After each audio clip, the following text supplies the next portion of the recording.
Ողջույն բարեկամներ, այսօր արդեն հունիսի 20-ն է, տեսնենք ինչ է կատարվում աշխարհում եւ մեր շուրջը։ Ես ուզում եմ ձեզ հիշեցնել, որ այդ հաղորդումներին կարող եք հետևել նաեւ Patreon-ում,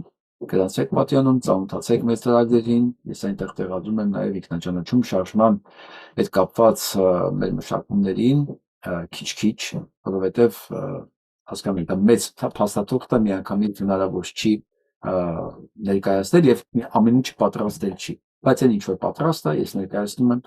Patreon-ում, դուք կարող եք ծանոթանալ եւ դիտել բոլոր տեսանյութերը Patreon-ում առանց գովազդային ընդունությունների եւ բաժանորդագրվելը կլինի ռեալ օգնություն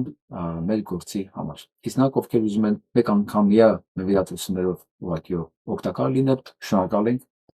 ենք բոլոր նվիրատուներին, իսկ բոլոր տարբերակները ներկվում նկարագրությունների բաժնում կա։ Իսկ հիմա հաղորդում ուզում եմ սկսել Ռաֆու ոսկերից։ Հաճախ, եթե մենք ուզում ենք մի բանին գնահատական տալ, պետք չի շատ մտածել։ Ուղղակի պետք է դեմքով նայել, տեսնել մեր մեծերը դրա մասին արդեն ինչ են ասել, որովհետև վստահ եղեք։ Մեզանից առաջել են եղել մարդիկ, որ չեն սիրել իրենց ազգությունը, որ ուրացել են իրենց ազգությունը։ Եվ նման մարդկանց մասին է խոսում, նման մարդկանց մասին բան ասել Ռաֆին։ Ինչ մարդ, որ չի ճանաչում եւ չի սիրում իր ազգությունը, նա վերջանում է մարդ լինելուց։ Այսքանը։ Էլ մի ընկեր բնորոշումներ փնտրելու գործին։ Ռաֆին արդեն ասել է այդ մասին։ Դրանք ինչ մարդ, նրանք դադարում են մարդ լինելուց։ Գիտեք հետաքրքիրը որն է։ Ես նկատել եմ, որ այն մարդիկ, ովքեր ճանաչում են իրենց մշակույթը, սիրում են իրենց ազգությունը, տեսակը, նրանք շատ ավելի հակված են գնահատել եւ սիրել այլ ազգությունների, այլ մշակույթների, քան որ չեն ճանաչում իրենց։ Հա, ճանաչողի հայացքը սա շատ կարևոր է, որպեսզի գնահատես ուրիշինը, նախ պետքա ճանաչես քոնը եւ գնահատես քոնը։ Վստահ եղեք, եթե մեկը իրենը չի ճանաչում, հաստատ չի ճանաչում, չի սիրում, ուրիշին էլ չի սիրելու։ Նույնը ազգություններին է վերաբերում։ Եվ այսպես այս օրը 1920 թվականի ուղիղ 106 տարի առաջ Թիֆլիսում Գոլոմիսկու փողոցում Արժուն Ռուստավելի փողոցը հայ վրիժառու Արամ Երկանյանը սպանեց Ադրբեջանի մուսաֆատական կառավարության առաջի վարչապետ Ֆաթալ Խան Խոյսկուն։ Պետք է հիշել ու միշտ հիշացնել, որ պատմությունում արդեն եղել են նման դեպքեր։ Մենք ձևերը գիտենք, հիշում ենք ու ոչինչ չենք մոռանում։ Սա մեր թշնամիները պետք է հստակ իմանան։ Շատ կարևոր եւ շատ մտահոգիչ նորություն պետք է ձեզ ասեմ։ Այսեր Ղազարյանն է գրում, ինչ է անում Փաշինյան Նիկոլը հիմա։ Փաստորեն ՀՀ վարչատարածքային բարեփոխումների ինտերակտիվ քարտեզում տեղ-տեղ գտած կոպիտ ճշմարտություններ կան, հա, կոպիտ անճշտություններ կան, որոնք փաստորեն արվել է անճշտությունները Ադրբեջանի օգտին։ Փաստորեն ինչ արել ՀՀ վարչատարածքային բարեփոխումների քարտեզում ինչ են արել սրանք Նիկոլի իշխանությունը։ Քարտեզագրական կոպիտ սխալի փաստագրում կից ներկայացված պետական քարտեզում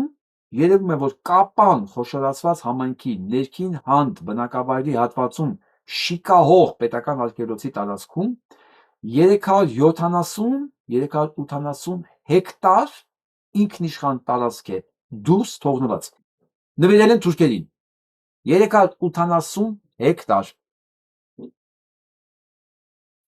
ՀՀ պետական սահմանից նշված է մանուշակագույնով, մի խոսքով, այս նկարները կա, ինչի մասին որ խոսում է։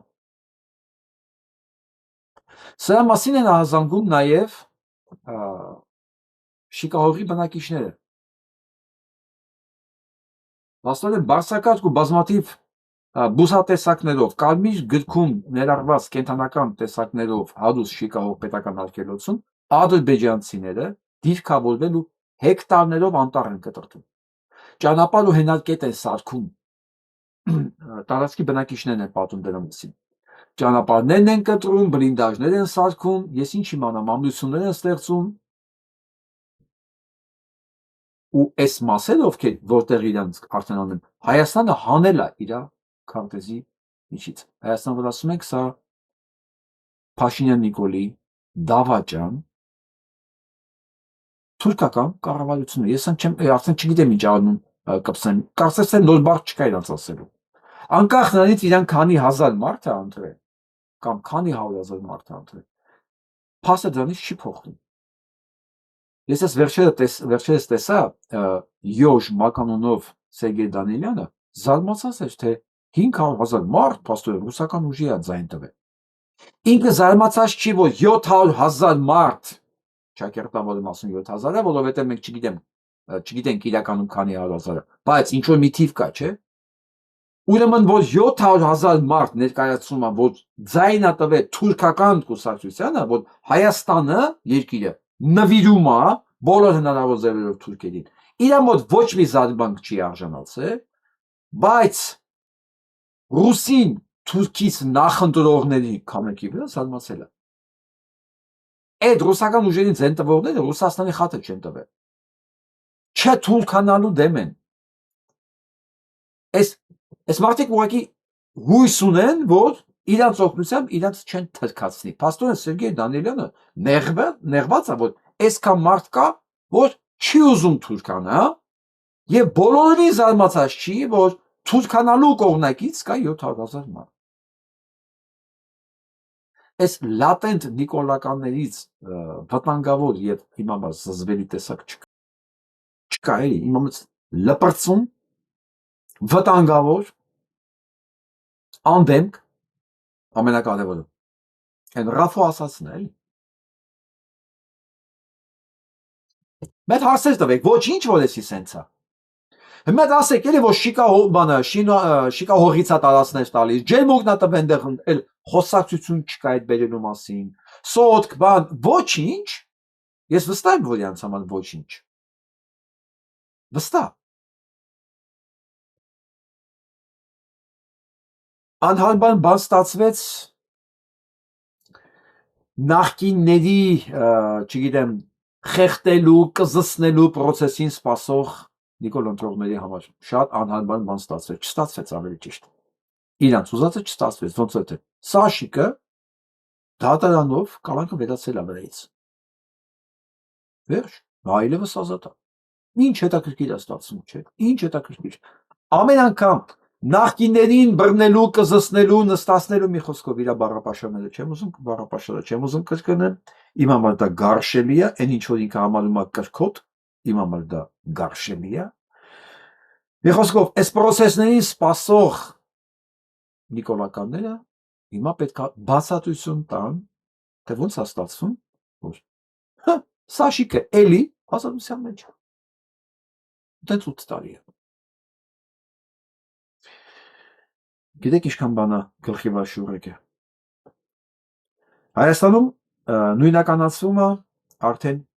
կիրքն ու գրեհկությունը վարչապետի մակարդակով։ Կիրքն ու գրեհկությունը։ Էլ չեմ ասում ընդհանրապես կիրքը քաղաքականության մեջ դա տեղ չունի։ Ասեմ ավելի, քաղաքականության մեջ նույնիսկ էմոցիան տեղ չունի։ Իսկ փաստորեն մենք մոտ ոչ միայն էմոցիան արդեն անցած էտապ է, մենք արդեն կիրք ենք մրցրել եւ կիրքը նույնականացել ենք գրեհկության հետ։ Երբ որ նայում ես իրոք Նիկոլ Փաշինյանի սատարող կանանց, մասնավորապես կանանց բառապաշարը որ հասկանում ես, ասում ես տիկին, դուք երևի արդեն տատիկ եք, բայց ձեր բառապաշարը զոնում ծնվածի, զոնում կոնցլագերում ծնվածի բառապաշարը։ Դուք ինչ սերունդ եք դաստիարակել։ Ու ոնց է ստացվում, որ բոլոր աջակիցները հենց այդ տարիքին են, այդ դեմքով է սենց, հա, ու բոլորը նույն բառապաշարով։ Ոնց ձեզ չեն սովորացել դպրոցում, ձեր դաստիարակած սերունդը ինչ պետք է լինի։ Բայց դրանց ասել են, դե ձեզ կարելի է, եթե դա Նիկոլի համար է, ուրեմն կարող եք ամեն ինչ խոսալ, ամեն ինչ ասել։ Նիկոլը դա ասում է դա կրքոտ է, չէ, պարոնայք, ովքեր դեռևս իրենց բանականությունը, բարոյականությունը չեն կորցրել, դա կրքոտ չի։ դուք գրեհկությունը խառնել եք կրքի հետ, էլ չեմ ասում, որ քաղաքականությունը նույնիսկ էմոցիան տեղ չունի, էմոցիա, էլ թե մնաց կիրքը, երաժշտության մեջ մի հատ բան կա, շատ հետաքրքիր,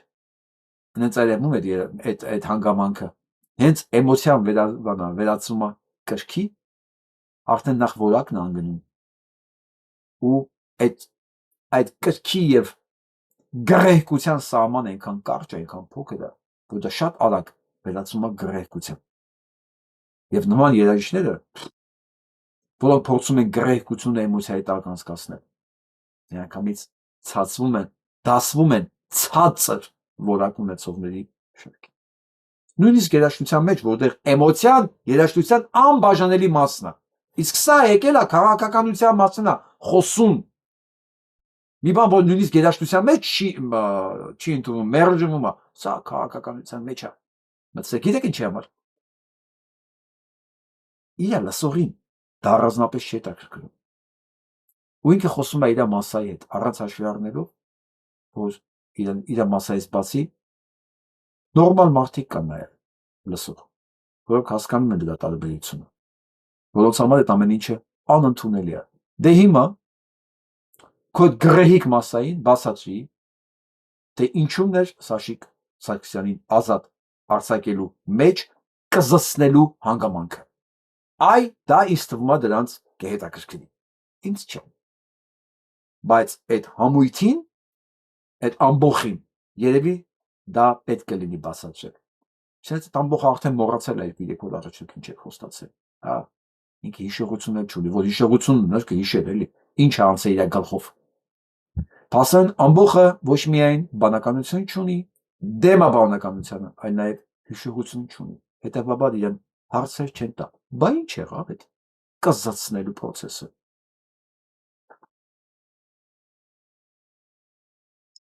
Տեսնենք Ադրբեջանը արդեն ինչեր է պահանջում մեզանից։ Ուր են 300,000 ադրբեջանցիները։ Մինչ իշխանական падգամավոր Արթուր Հովհաննիսյանը այսօր խորհրդարանում այս հարցն էր հնչեցնում, Նախիջևանի Օրդուբադ քաղաքում այդ նույն րոպեներին ընթանում էր այսպես կոչված վերադարձ Արևմտյան Ադրբեջան 3-րդ փառատոն համաժողովը, որին մասնակցում էին նաև գիտնականներ եւ բարձրաստիճան պաշտոնյաներ։ Բաքուն Արևմտյան Ադրբեջան է անվանում Հայաստանի ինքնիշխան տարածքի մի մասը։ Համաժողովի ժամանակ ադրբեջանցիները ոչ միայն Հայաստան իրենց վերադարձի ցանկությունից խոսեցին, այլ նաև հստակ պահանջներ, ուղիղ սպառնալիքներ հնչեցրին Երևանի հասցեին։ Ադրբեջանի պետական լրատվամիջոցները Երևանից պատառիկներ են ներկայացնում միջոցառումից։ Ղարաբաղից հետո հաջորդ նպատակը Զանգեզուրն է։ Mən Göyçəli gəliniyəm. Հուսով եմ, շուտով կհանդիպենք նաև Գյոչայում, Աստծո կամոք։ Yəqin ki, tezliklə Göyçədə də görüşəcəyik sizlər. Ադրբեջանցի լրագրողները այս մարդկանց ներկայացնում են որպես միջոցառման մասնակիցներ, որոնք հուշեր ունեն անցյալից։ Արևմտյան Ադրբեջանի համայնք կազմակերպության նախագահ եւ Ադրբեջանի Միլի Մեջլիսի падգամավոր Ազիզ Էլեգբերլին ավելի հեռուն գնաց։ Լավ կլինի, եթե Հայաստանի ղեկավարությունը, քանի դեռ ուշ չէ, ընդունի այս իրողությունը եւ համաձայնություն տա ապահովի, որպեսզի այդ մարդիկ խաղաղ ճանապարհով վերադառնան իրենց հայրենի բնակավայրեր։ Բանալի բառը ստեղ, քանի դեռ ուշ չէ։ Հակառակ դեպքում բնականաբար ցանկացած այլ եղանակով այդ մարդկանց վերադարձը իրենց նախնիների հայրենիք անխուսափելի է։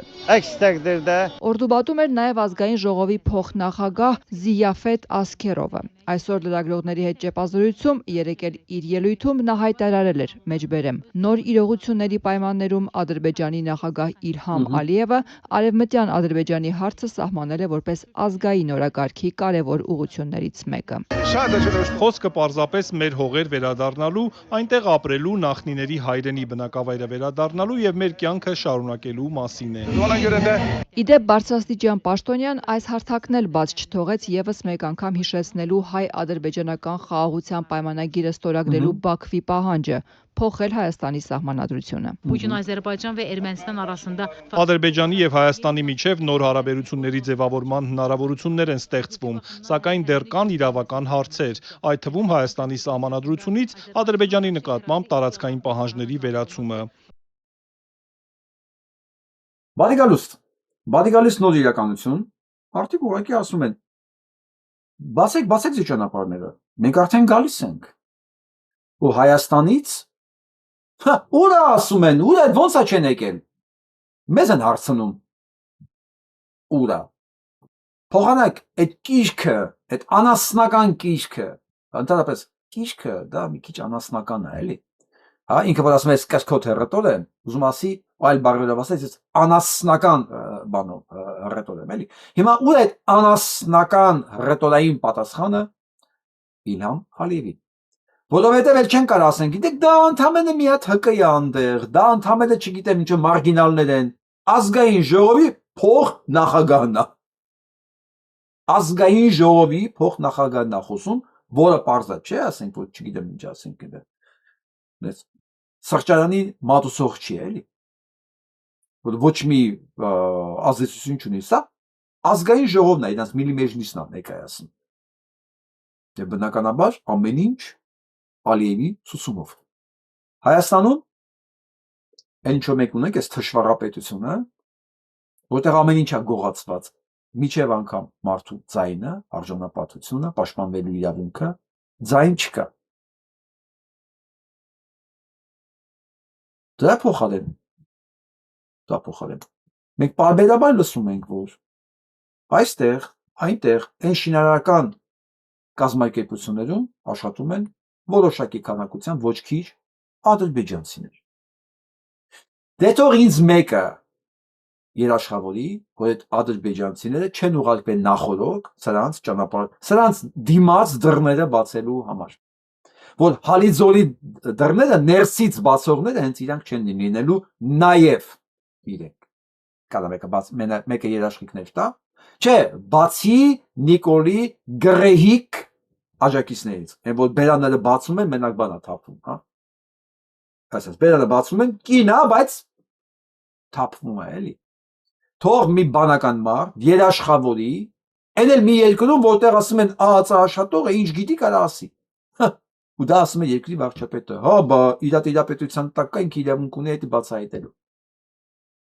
Դե մեկը երաշխավորի, որ սրանց առաջ դռները բացողները հենց այն ադրբեջանցիները չեն եղել, չեն լինելու, որոնք հարյուրներով, հազարներով ուղարկվել են Հայաստան աշխատելու, այն տարածքներում, որտեղ մարդ չկա, բաց 1000 տեղանոց դպրոցներ են սարքում, չգիտես ում համար։ Եվ իրանք հենց չեն լինելու են մարդիկ, որ դիմավորելու են, որովհետև անպայման ներսից է պետք լինելու դռներ բացող ոչ միայն կառավարական մակարդակի վրա, այլ նաև գետնի վրա, որովհետև հանկարծ կարող է ոստիկանությունը այդ գործը չանի, բա ով է անելու այդ գործը։ Հիմա վստահ եմ, մի հատ իմբեցիլ անպայման տակ է գրելու, այն չեք խուճապ տարածում, չէ, խուճապ չենք տարածում, գնա դիմիդրոլոտ խմի ու քնի, հանկարծ չմտահոգվես այս ամեն ինչի մասին, որովհետև ցանկացած բանական մարդ, երբ որ ասում են տնտանդ վրա հարձակվելու ենք, ինքը մտածում է, ո՞նց է պաշտպանվելու ինքը, լինելու դեպքում, են էլ ասում են, ինքը պարտավոր է դրա մասին մտածել առանց զգուշացնելու, բայց հիմա մարդիկ ասում են, գալիս ենք։ Հիմա վաղը ես պատկերացնում եմ, սրանք ավտոբուսներով կամ չգիտեմ, գալիս են ասում են սահմանի վրա, ասում են դավայ մտանք, դռները բացեք, չբացեցիք, տանկերով ենք մտնելու։ Ինչ եք անելու։ Ընդ որում իրանք հող են պատրաստել դրա համար, միջազգայնացյաններով, բանով, ID-ներով, չգիտեմ, բուկլետներով, այս ամեն ինչը մենակ Ադրբեջանում չի կատարվում։ Սա Եվրոպայում, Ամերիկայում, ինտերնետով, բրոշյուրներով, համաժողովներով, գիտական ֆորումներով ամեն տեղ լցած է այս ինֆորմացիան։ Վաղ գալու են մտնել, ոչ մեկ չզարմանա, ասեն դե հա, բա իրանցներ, ոչ մեկ չի հարց բարձրացնելու, արդյոք իրանցներ։ Ինչի՞, որովհետև Հայաստանից ոչ մի դիմադրություն չի եղել, ոչ մի հակառակ խոսք չի եղել, որ ասեն մի վարքյան, նրանք ասել էին, բայց Հայաստանն էլ համաձայն չէ։ Էս ինչ եք անում։ Պետք է հիշեն սենց։ Դրանք ասում էին, Հայաստանից էլ լռում էին։ Ուրեմն դա իրանց իրավունքն է։ Իրանք գալու են մտնեն Հայաստան, բայց Հայաստանից արցախցիների վերադառնալու մասին ոչ մի խոսք չկա։ Ոչ մի։ Տեսեք Նիկոլի համար քվեարկողներ։ Սրանք պետք է գան ձեր տները ապրեն, ձեր փոխարեն։ Եթե օր եկավ, որ սրանք իրանց ուզած արեցին, սրանք պարտավոր են վերցնել այդ ցուցակները, նայել որ հասցեներում են սրան ձեն տվել, գան ձեր տներում ապրեն։ Դուք եք սրա համար քվեարկել։ Դուք։ Հիմա կարող եք ձեր այդ աղբամանը բացել անկախ սերից, տարիքից։ Ես արդեն սովոր եմ, հա, որտեղ ձեզ հետ են սովորացել դպրոցում, դուք դրանից ավելի ուրիշ բան չեք արտադրել։ Ձեր այդ աղբամանը կարող եք բացել ու ասել, որ ոնց է։ Այդպես չի, իրանք պիտի գան, բայց մեր տները չէ, թող գնան ուրիշ ընտրողների տներում ապրեն, չէ։ Արդար չի դա, չէ։ Դուք ինչի համար ձայն եք տվել, դա պետք է իրականանա ձեր կյանքում։ Դե գնացեք դիմացեք հիմա։ Ես չգիտեմ ինչն է օգնելու Հայաստանին։ Գուցե նոր ընտրություններ։ Փաստորեն էս էլ է դիմել, էս կենթանի, 1500 ձայներ հավաքել, էս էլ է դիմել սահմանադրական դատարան։ Հիմնավորելով, որ ընտրությունները կեղծվել են, կաշառքները բաժանվել, այն ինչ որ Նիկոլն է ասում, եւ 7 կուսակցություն փաստորեն դիմել են դատարան, հետաքրքիր է դառնում։ Հերցով գնանք։ Դե Սամվել Կարապետյանը որ դիմել է, հա, բացի դիմելուց հայտարարություն էր տարածել միանվորվելու մասին, Արման Թաթոյանը, որ նույնպես դիմել է, Վարդան Ղուկասյանի դոկ կուսակցություն, նույնպես դիմել է, Հայկ Մանուկյանը, նույնպես դիմել է, հա, Քոչյանի Հայաստան դաշինքը նույնպես դիմել է, Ծառուկյան Գագիկը նույնպես դիմել է, ու այս կենթանին, այս ամենաշատը սրա վրա եմ ես զարմացած։ Այն որ նրանք պետք է ասեին ընտրությունների կեղծված է, հասկանալի է։ Սա ինչի է ասում։ Վստահ եղեք, սա առանց Նիկոլի Ցուսումի ոչ մի բան չէր անելու։ Ինչի է սա դիմել։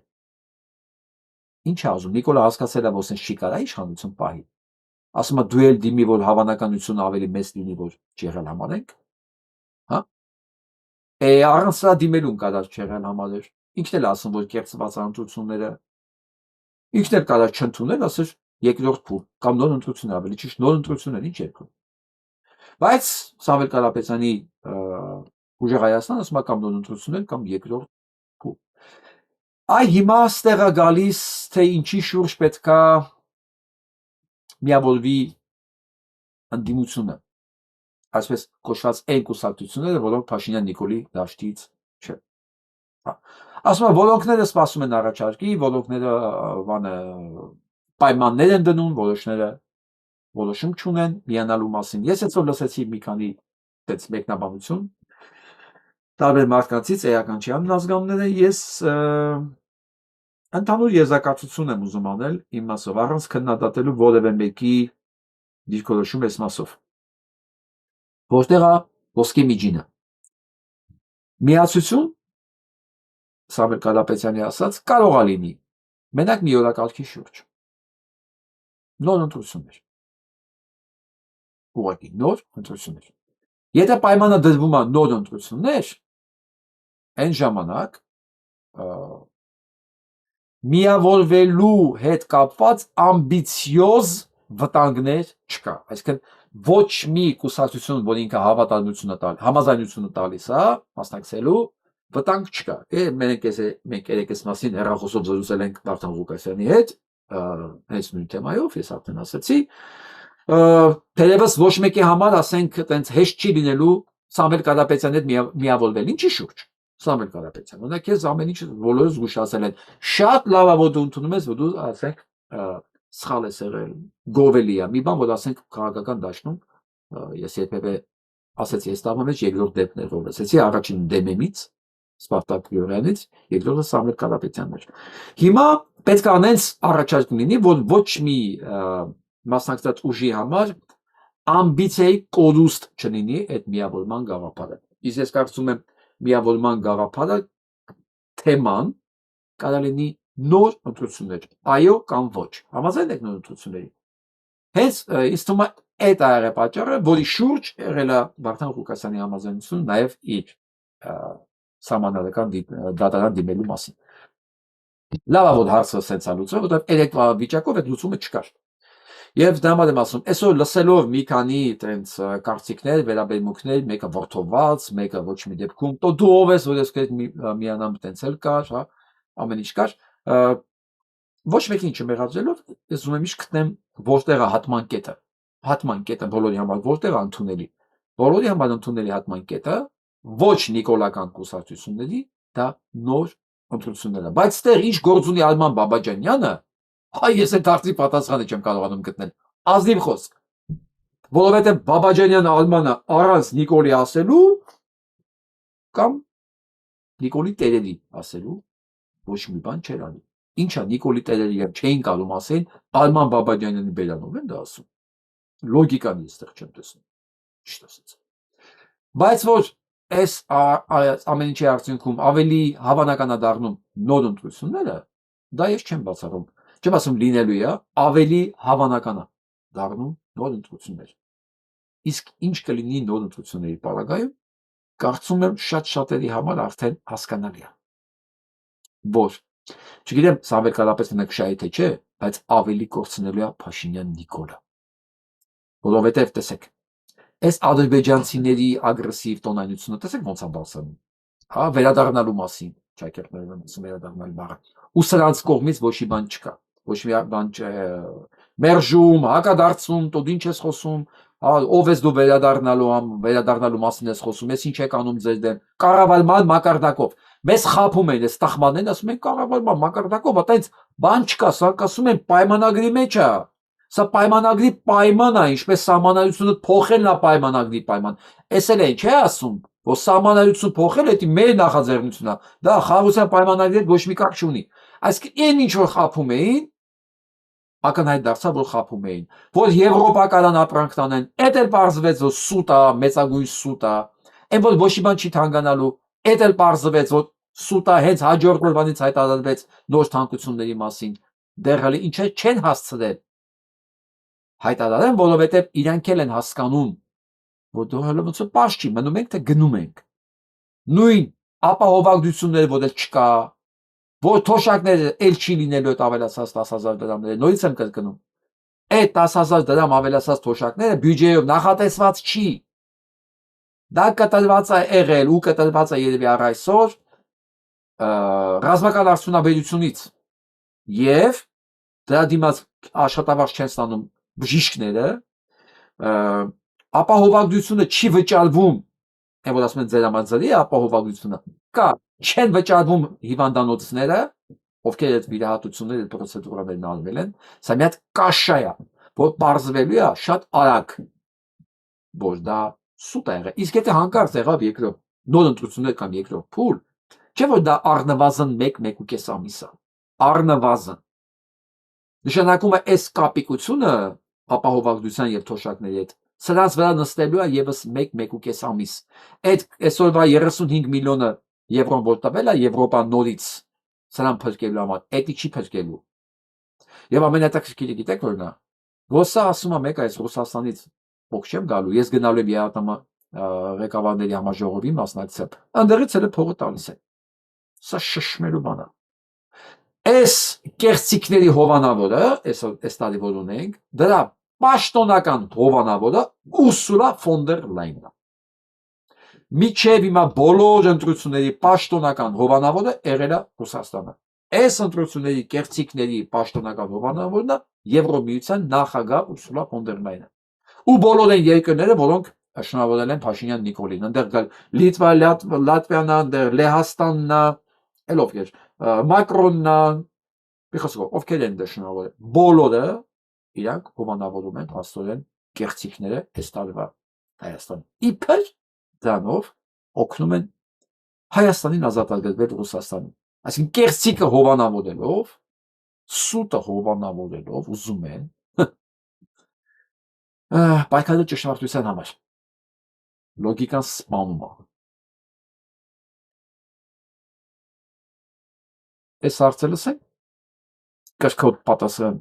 մեկ, էլ մի բան էլ կա, որ խառնում է։ Ինձ հետաքրքիր է ջախջախել ասելով դուք ինչ նկատի ունեք, ինչպես եք պատկերացնում այդ ճանապարհը, ինչպես է ջախջախումը դրսևորվելու արդյոք, մինչև ֆիզիկական ոչնչացում, օրինակ անաչառ դիտորդը կարող է նայել, հասկանալ ջախջախում ֆիզիկական ոչնչացում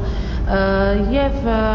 ինչ այս եղել է մարդիկ ում ջախջախել եք ընդդիմադիրներից, կարող եք ասել ում եք ջախջախել, թե դեռևս ջախջախումը առաջիկայում է տեղի ունենալու։ Ընդհանրապես իմ բոլոր արտահայտությունները եւ հայտարարությունները պետք է դիտարկել Հայաստանի Հանրապետության օրենսդրության եւ սահմանադրության շրջանակներում եւ Լուրջ ես ասում, Մի հատ կադակ ինձ ներկայացնեք օրենսդրական օրենսդրության եւ սահմանադրության շրջանակներում որտեղ է թույլատրված, ասել ես քեզ խեղտելու եմ, ես քեզ կզսնելու եմ, հա? Իսկ հացին կակա պետք է ասես։ Դու ամենամեղ բառերի համար մարդիկ նստած են բանտերում։ Այդ ո՞նց է, քո վրա ոչ մի բան չի ազդում։ Բայց այդ մարդիկ նստած են։ Ու դա Հայաստանի սահմանադրություն օրենքներն է, այս կեղծիքի հովանավորն է, այս հանցագործության հովանավորն է Եվրոմիությունը։ Ես այսօր լսում եմ մեկը ասում է, մենք մեկը գնալու ենք Եվրոմիություն։ Ասում եմ գնա։ Դու իմ համար նույնն ես, ինչ որ Ռուսաստան ձգնողները։ Ինչ տարբերություն է, կեղծիկը կեղծիկ չի։ Թե եթե Եվրոպան է կեղծում, ոչինչ։ Ես մեկ ասում քաղաքական չհասունությունը հենց դա է։ Գիտեք չհասունությունը որն է։ Ես սկսել եմ չասեմ զզվել, էլի։ Իմ մոտ արդեն տհաճություն են առաջացնում այն դասագրքերով քաղաքագետները,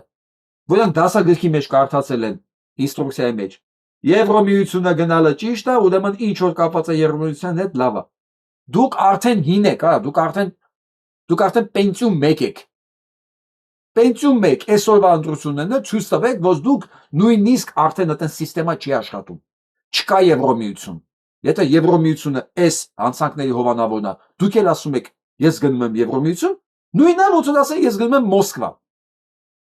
Իմ նման մարդու համար դուք հին եք ու արդեն նույնականացված եք։ Սամվել Կարապետյանը կամ դուք ոչ մի տարբերություն չունեք։ Ասեն ինչ ունա, նույնիսկ տարբերություն կա։ Այս մարդը երբեք չէր դարձել, որ ինքը գնում է Մոսկվա։ Եվ մենք գիտենք ինչ է նշանակում Մոսկվա։ Դուք մարդու խաբում եք։ Դուք խաբում եք։ Մարդկանց ներկայացնելով տոնդեր ժողովրդավարությունն է, երբ որ ձեր ներկայացած ժողովրդավարությունը այսօր Հայաստանում դեռ չծնված ժողովրդավարությունը խեղդում է օրորոցում։ Ինչպես տարիներ շարունակ խեղդում էր Ռուսաստանը։ Ու դուք այսօր հպարտ դեմքով ես հայտարարել եմ միշտ, որ միշտ գնացել եմ Եվրոմիություն, ես հավատարիմ եմ իմ, դու հավատարիմ չես էլ, դու ակի չես հասկանում արդեն, որ ժամանակն ամեն ինչը վերանայելու։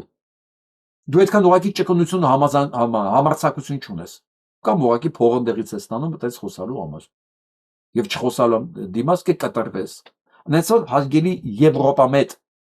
իբր, եթե տես կա էլի, կուսակցություններ։ Դուք արդեն հին եք, դուք արդեն ժամկետ անցեք։ Պարզա, եթե դուք շարունակեք պնդել, ես կշարունակեմ, դուք նույն գծի վրա եք, նույն արտության վրա եք, ինչ որ Ռուսաստան ձգտող կուսակցությունները։ Հետևաբար ձեր հարցի պատասխանը տեղավորվում է այդ շրջանակներում, ում ջախջախել եմ արդեն հիշողությունս թույլ չի տալիս, որովհետև այնքան եմ մոռացել իրենց, որ պետք է 5 րոպե մտածեմ, որ ասեմ։ Պատասխաններ, չէ՞։ Հիանալի պատասխաններ։ Հիանալի տխմարի հիանալի պատասխան։ Երբ դուք հիշում եք, որ մեր դասագրքերն էին բանանում ուսումնասիրել Բաքվում եւ բողոք կա արդեն դասագրքերի վերաբերյալ, որ Հայաստանի դասագրքերում Թուրքիայի նկատմամբ, ադրբեջանցիների նկատմամբ ատելության քարոզ կա, խնդրեմ, սա 4-րդ դասարանի Ադրբեջանի ընթերցանության դասագրքից է, այս տեսարանը, որտեղ աղջիկը կացնով, ինչպես շատ սիմվոլիկ է, խփում է հայ զինվորի գլխին։ Կացնով հայ զինվորի գլխին։ Չէ։ Սրանց մոտ ադատ է, ադատ։ Եթե հայ ես տենում, ձեռի տակ անպայման պետք է լինի կացին ու պետք է անպայման խփես գլխին։ Հիմա այդպես կացնավոր, գլուխ կտրող, ադաթավոր ադրբեջանցիներ Նիկոլետ պայմանավորվում են ոնց են գալու Հայաստան։ Ու մարդկա ծրագրի քվեարկումը։ Ու եթե լմարդ կա, կասկածում ով ես ամեն ինչը Փաշինյան Նիկոլետ համաձայն լսված չի։ Ու որ Նիկոլե կա հասան սահմանի Նիկոլը չի ասելու դե,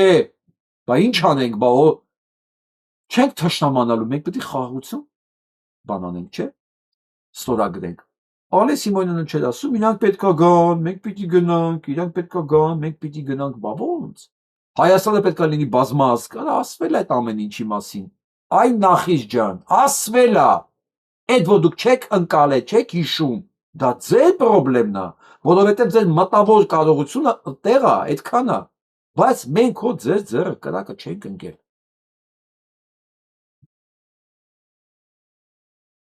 Եթե հրավ է դինի, ես այս գլխից ասում եմ, ես գնալու եմ Բաքու։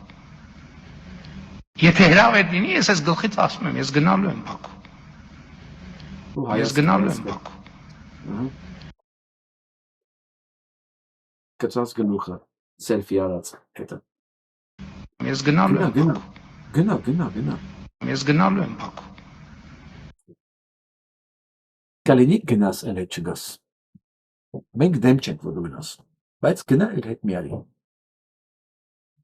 Հետո այն նկարակար գլուխը ձեռը։ Հետո մի օր Ալիևը տենց սելֆի կանի։ Օպա,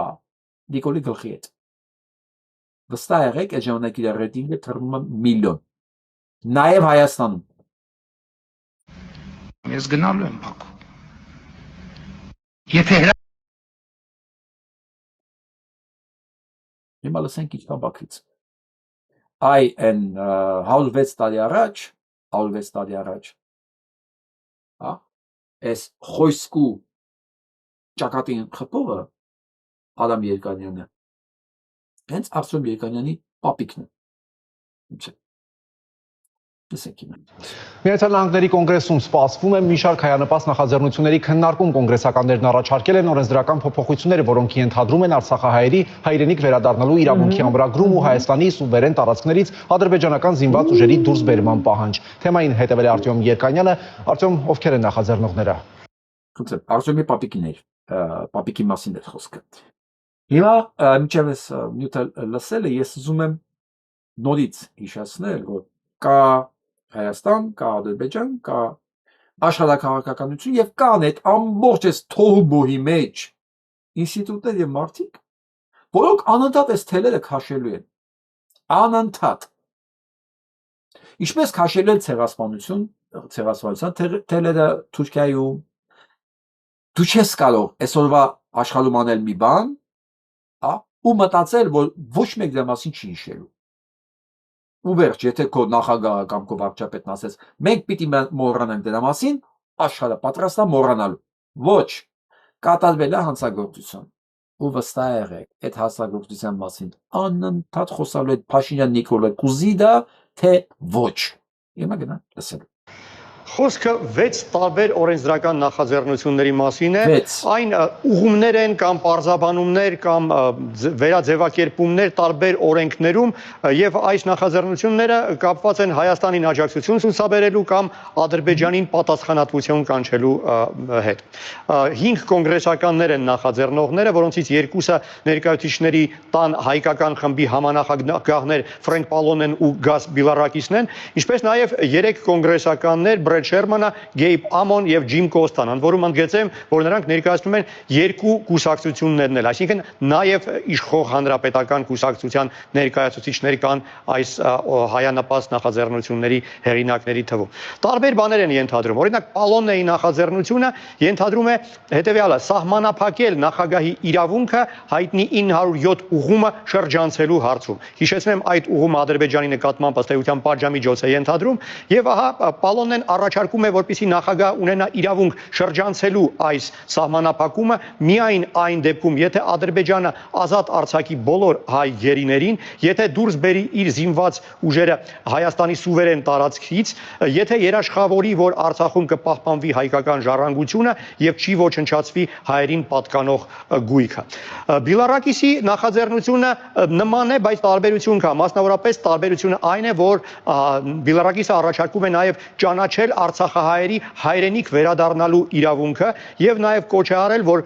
Պենտագոնը զեկույց ներկայացնի այն մասին, թե արդյոք Ադրբեջանը դադարեցրել է Հայաստանի դեմ ագրեսիան։ Հավանաբար խոսքը այն տարածքների մասին է, ուր ներկայ է այժմ Ադրբեջանի զինված ուժերը, ներկայ են զինված ուժերը։ Գեյբ Ամոյի նախաձեռնությունը ենթադրում է արգելք Ադրբեջանին ռազմական օգնություն ցուցաբերելու, մինչև Ադրբեջանը չկատարի մի շարք նախապայմաններ Հայաստանի հետ եւ հայ գերիների հետ ազատ արձակելու հետ։ Դե իսկ Բրեդ Շերմանը առաջարկում է ճանաչել առաջարկում է հստակ պահանջ դնել հայ գերիների ազատ արձակման եւ նաեւ պահանջ, որպիսի վարչակազմը ներկայացուցիչների պալատի արչեւ 180 օրվա ընթացքում զեկույց ներկայացնի այն մասին, թե ինչ վիճակում են այժմ Արցախում հայկական պատմական հուշարձանները։ Բացի այդ, նաեւ Շերմանը առաջարկում է քննարկել արդյոք ժամանակը չէ Ադրբեջանի դեմ պատժամիջոցներ կիրառելու հայտնի Մագնիտսկու ակտի հիման վրա։ Իսկ երբ կարող են քննարկման դրվել այս նախաձեռնությունները։ Այս նախաձեռնությունները կներկայացվեն քննարկմանը հունիսի 22-ին եւ ոնց հասկանում եմ օրը պատահաբար չի ընտրվել, հենց այդ օրը կլարանա 1000 օր այն օրից, երբ անօրինական ձևով կալանավորվեցին Արցախի նախկին քաղաքական եւ ռազմական ղեկավարները։ Ենթադրվում է, որ մոտ շաբաթների ընթացքում այս նախաձեռնությունները կքննարկվեն կոնգրեսի ներկայացուցիչների տան ռեգլամենտի հարցերով հանձնաժողովում եւ եթե դրական եզրակացություն լինի, այդ փաստաթղթերը արդեն կներկայացվեն լիագումար նիստում քննարկման եւ հնարավոր է քվեարկության դնվեն կամ առանձին կամ միգուցե նաեւ փաթեթով։ Առայժմ հայտնի չէ թե քանի կոնգրեսական է սատարում կոնկրետ յուրաքանչյուր նախաձեռնությանը։ Գիտենք, որ Հայդատի հանձնախումբը ակտիվ լոբինգ է անում այս փաստաթղթերի, հանձնախմբի տնօրենը դիմել է կոնգրեսականներին կոչ անելով միանալ այս նախաձեռնություններին, դեռ ժամանակ կա եւ կարծում եմ երկու կուսակցությունների ներկայացուցիչներն էլ կհամալրեն այս նախաձեռնության համահեղինակներին։ Սա Հայդատի նախաձեռնությունն է։ Ես մի պահ մտածեցի, եթե այս կարգի կարևոր գործերին միանալ ուղակի միանային են մարդիկ անհատները, չեմ ասում կուսակցությունները, որոնք իրոք աշխարհի մակարդակով հեղինակություններ են։ Ուղղակի իրենց էջերում տարածեին։ Միանային ուղակի, հա, հայտարարություններ անեին, չգիտեմ, ինչ բաներ անեին։ Հիմա ես սենց ասենք Հենրիկ Մխիթարյանն է։ Այսօր Հայաստանում է, չէ՞, բան։ Օրինակի համար եմ ասում։ Եթե օրինակ Հայդատից կապվեին, ասենք Հենրիկ Մխիթարյանն ասեն, Հենրիկ ջան, սենց բան եք անում, տես Մագնիտսկու ցուցակից սկսած մինչև այս արգել բանը սանկցիաներ Ադրբեջանի դեմ, արցախցիների վերադարձ, սենց մի բան ենք անում։ Դու ճանաչված մարդ ես, այս մասին մի բան կգրես քո Twitter-ում։ Ինչ է կարծում, ինչ կասեր Հենրիխը։ Իհարկե։ Ու սենց աշխատանք տարվեր այն մարդկանց հետ, ովքեր միլիոնավոր հետևորդներ ունեն, ընդ որում ոչ թե հայկական միջավայրում միայն, չէ, աշխարհում մենք այդ կարգի մարդիկ ունենք։ Ես կարծում եմ, ասենք, ցանկացած այս կարգի կազմակերպություն պետք է ունենա բաժին առանձին, որ այս մարդկանց հետ կոնտակտի մեջ է։ Կոնտակտի, շփվում է։ Գնացել է, հանդիպել է, անձնական շփում ունի, բան կա, որ այս մարդկանց միջոցով դու քո հարցերը կարողանաս լուծես։ Ինչ որ հրեաներն են ալել հարյուրավոր տարիներ։ Հա, որովհետև ով բերանը բացում է, support Իսրայել, պաշտպանեք Իսրայելի, հրեա է։ Ու վստահ եղեք ինքը իրանի չի անում։ Զանգել են, իրան ասել են, կանես, մեզ պետք է։ Չելս իհարկե կանեմ։ Ինչու մի բանի դիմաց կամ հենց նենց էական չի։ Բայց վստահ եք, այդ ցելերը քաշող կա։ Ինչու չեն կարող մենք անել։ Ինչ որ արվում է լավ է, շատ լավ է, բայց այս գործը, որ ասենք, ասենք կարող է շատ ավելի արդյունավետ աշխատել, շատ ավելի sense լայն ճակատով աշխատել։ Մենակ ընդամենը այս կարգի մարդկանց ներգրավելով։ Մենք կլեր Քիմը Կարդաշյան, Անդրեյ Աղասին կլիներ, չգիտեմ ով ուզում էր ներել։ Հա, Տիգրան Համասյանը կլիներ։ Մենք ունենք այնքան մարդիկ։ Հայկական աշխարհը ինչով է հարուստ այդ մարդկանցով։ Այս մարդկանց ռեսուրսը իրական, որ իրանք էլ են պատրաստ ծառայեցնել հայրենիքի։ Արոնյանը ինքը ամեն ինչ կտա որ դա տարած։ Եթե իր այդ ուղղակի ասեն որ դա անհրաժեշտությունը, ինքը մեզանից շատ է սիրում Հայաստանը։ Կան այդ մարդիկ։ Քիչ աշխատենք, էլի մի քիչ մտածենք։ Այն ինչ որ անում է շատ լավ է, բայց մի քիչ արեք այս ուղղությամբ էլ մտածենք։ Հա։ Գործին օգուտ տալու համար։ Բնակարիչ։ Արդյոք ինչպես են Բաքվում մեկնաբանում այս նախաձեռնությունները։ Մի քանի օր առաջ ադրբեջանական մի շարք հասարակական կազմակերպություններ եւ իրավապաշտպանական միություններ նամակով դիմել են կոնգրեսին, կոչ անելով ընթացք չտալ այս նախաձեռնություններին։ Ադրբեջանական ինչ-որ հկաներ։ Ով են դրանք, ասեք մի հատ Արոնյանի թվիթի դեմ։ Ոչ մեկ Ադրբեջանի տեղը չգիտի, հասկանում եք։ Այդ չեմ ասում Արոնյանը, որ ինքը ասենք, խոսքի օրինակ եմ ասում, կարող ինքն էլ չի։ Ինքը վստահ ճանաչում է մարդկանց, որ իրենք էլ իր թվիթը կտալածեին։ Այս գործի համար, հասկանում եք, որովհետև հիմա այս պահին, երբ որ աշխարհում հակացեղասպանական մեծ արշավ կա Իսրայելի դեմ, ասում եք հիմա ինչ պահա, որ բերում ես դնում ես նույն բանի վրա, ոստեղ էլա ցեղասպանություն նույն մարդկանց ձեռքով։ Չէ՞ որ Իսրայելն է օգնել Ադրբեջանից դե ցեղասպանություն անել, միջև ինքը սկսել Գազայում սա անելը։ Հասկանում եք, մեր ռեսուրսների հնարավորությունը Աստված տվել չի խնայել։ Բայց մենք չենք օգտագործում։ Մենք նստած Ֆերարիի մեջ ուզում ենք արագածը բարձրանանք։ Ախպե ջան, արագածը ուզում ես արագ ենես, ջիպով բարձրացի կամ մի ուղղատիր, այն էլ ունես, բայց չէ, թողեք ես իմ Ֆերարիով։ Այսքան է տակը բարձրությունը։ Ես պետք է արագածը բարձրանամ։ Ինչի համար։ Այդ ռեսուրսները կա։ Արեք օգտագործենք։ Պարզաբանելով իրենց մոտեցումը, թե ինչու է դա անընդունելի։ Հետաքրքիր է, որ 3 օր առաջ Բաքվում էր Միացյալ Նահանգների կոնգրեսում ադրբեջանական լոբբիի ղեկավարներից մեկը, կոնգրեսական Աբրահամ Համադեն։ Նա Ալիևի եւ արտգործնախարար Բահրամովի հետ քննարկել է այն քայլերի հերթականությունը, որը անհրաժեշտ է ձեռնարկել հայտնի 907 ուղումը վերացնելու ուղղությամբ։ Սրա դեմ կարելի է աշխատել հանգիստ, էլի նույն ձևով, նույն սոցիալական մեդիայի ձևով, մի հատ այս կոնգրեսականին, որ գնում է Ադրբեջանի իր լոբինգ անում, մի հատ ցեխում ես փաստերով, ու ինքը հետևի ոտերի վրա է կանգնում։ Դու իրան ներկայացնում ես որպես ցեղասպանության նպաստող հերթական հրեան, ու միանգամից ինքը հրաժարվում է, չէ, ես ոչ էլ Ադրբեջան կգնամ, այն պատահական էի գնացել, ուղղակի կանչել էին չայ խմելու, ես էլ գնացել էի ադրբեջանական թեյ խմելու, վերջ, այն ինքը չի գնա։ Աշխատանք է։ Ստեղից է գալի հաղթանակը։ Երբ որ դու մեդիա դաշտում հարցերը լուծում ես, կարողանում ես քո թշնամուն նեյտրալիզացնել, գետնի վրա արդեն ինքնին տեխնիկական անում արդեն մնացածը։ Այսօր մեդիա դաշտում ով կարողացավ հաղթել, այն էլ հաղթում է։ Իսկ հիմա մենք այս ռեսուրսներ ունենք, Ադրբեջանն է մեդիա դաշտում հաղթում։ Абսուրդ։ Հիշեցնեմ, այն արգելում է Միացյալ Նահանգներին օգնություն ցուցաբերել Ադրբեջանին, եւ ես վստահ եմ, որ այս 6 նախաձեռնությունը պատասխանն են հենց այդ ադրբեջանական լոբբինգի։ Արդեն կես տարի է ինչ շրջանառության մասին է այն օրինագիծը, որը ենթադրում է 907 ուղման վերացումը, սակայն մինչ օրս ընթացք չի տրվել եւ ոչ մի կոմիտեում այն քննարկման չի դրվել։ Այսպիսով վարչակազմը հուշում է Ադրբեջանի ղեկավարներին, որ ամեն ինչ իրենցից է կախված, եւ եթե իրենք իրենց վատ պահեն, ընթացք կտրվի ոչ թե իրենց նախաձեռնած այդ օրենսդրական փոփոխությանը, այլ իրենց հակառակորդների նախաձեռնած փոփոխությանը։ Այսինքն, որպիսի իրական հիմքեր լինեն 907 ուղումը վերացնելու համար, Ադրբեջանը մի շարք պայմաններ պետք է կատարի, որոնց թվում են Հայաստանի հետ խաղաղ համաձայնագրի կնքումը եւ հայ գերիների ազատ արձակումը։ Շատերը չեն հասկանում, այս ինչի Թրամփը միանգամից էս գլխի վրա շուռ եկավ։ Ոնց ամեն ինչ անում էր Իսրայելի համար, ամեն ինչ ուրանում էր Իսրայելի համար, հովանավորում էր ցեղասպանությունը, մեկ է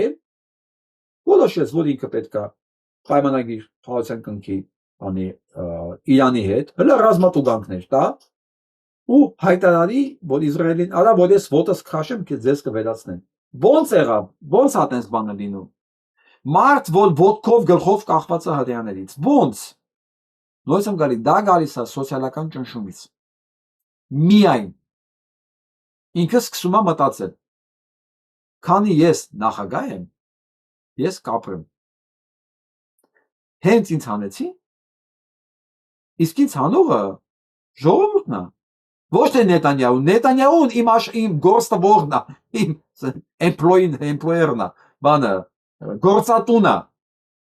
գործատունն է, հա, բայց իրականում աշխատանքի ցանողը ինքը չի, աշխատանքի ցանողը բանը ժողովուրդն է։ Հիմա եկել ընտրության կատարում, ու ինքը ընտրեց նրանց այն պահանջը 80% որյան դեմ էր։ Ինքը նայեց թվերին, ասեց ախպեր ջան, իմ երկրում արդեն 80% ինձ դեմ է։ Եթե ես հիմա արագ չփոխեմ վիճակը, այդ երկրում, պլյուս աշխարհում եմ ես արդեն իսգոյ, որովհետև բոլորի հացը կտրել են, հորմուզը փակել են, մարդիկ չեն կարողանում ոչ պարարտանյութ տանել, ոչ գազ տանել, ոչ նավթ տանել, հա։ Ինչա ես Նետանյահուին եմ ծառայում։ Ինքը ընտրության մեջ ստիպված հրաժարվեց Նետանյահուից։ Չէ՞։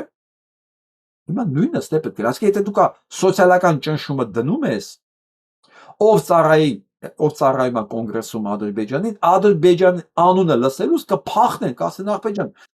մեզ դա փողը պետք չի։ Ավելավա մենք մնանք, կամ այդ փողը վերցնեն ու փչանանք պաժիզնի, որոնք մարդիկ հրաժարվեն մեր դեմքին նայեն, ասեն, էս են կոնգրեսմենն է, կամ էս են քաղաքական գործիչն է, որը հովանավորում էր, որը աշխատում էր ցեղասպան Ադրբեջանի համար։ Այդ բաները մետաստազները կտրում ես, Ադրբեջանը դառնում է մեկ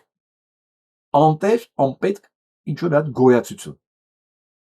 Դրա այդ հարցերը լուծել հեշտ անում արդեն։ Հեշտ։ Իսկ այսօր ինքը հակառակն է անում։ Այսօր ինքն է մեր բաները կտրում, Փաշինյան Նիկոլի ձեռքով։ Հակառակ։ Այսօր մի ասես նկար տարածվեց, ճիշտ ասած ժողովուրդ։ Ես նայելով ես դեմքի ես բանին ասեցի, որ վատ շատ ահավոր գրիմա, վատ։ Այս մենակ շատ բան չեմ ասում, նախ ոչ մեկի դեմքին ծեծելուց հետո սենց սիրուն գլատկի կարմիրը չեն նստացնում, այսենց հավասար, հա, սենց գուբկով։ Երկրորդն էլ ես արյան հետքը ես քթի ես անկյունից ոսես գալիս այն վերևից ներքև։ Ատեղից արուն չի գա։ Եթե եկե մեխով չեն ծակե, ատենց արուն մեկ այլի չի հորսի։ Եթե մեխով են խփել, հիմա աշկեի տակ այսպես պիտի սեպացած լիներ։ Մի խոսք։ 90% sense բան չի եղել, սա սարքած է, ես հիմա ուզում եմ հասկանամ, ինչի արած սա, ինչ են սարքել։ Ով է սա։ Սա Նիկոլի կապիկն է, ստեղծված մոտավորապես 6 ամիս առաջ, որ սկսեց PR անել, սև PR անել, բան է, Ռոբերտ Քոչարյանի համար։ Միակ խոսակցության նյութը որ կար, մեկը գրում էր տալիս է ձեռը փաստերում, նոր Ռոբերտ Քոչարյանը որտեղ ունի, ինչ ունի, ինչ։ Մի քանի անգամ ուղարկել է նայի, լավ, ասենք նայեցի։ Ես արդեն հասկանում եմ, սրա գիծը, սրա խոսացածը, որ ինքը չգիտի, ինքը կարդում է։ Գրում են տալիս են ձեռը, ես էլ կարդում է։ Ու բացառապես թիրախավորած Ռոբերտ Քոչարյանի։ Ինչի համար։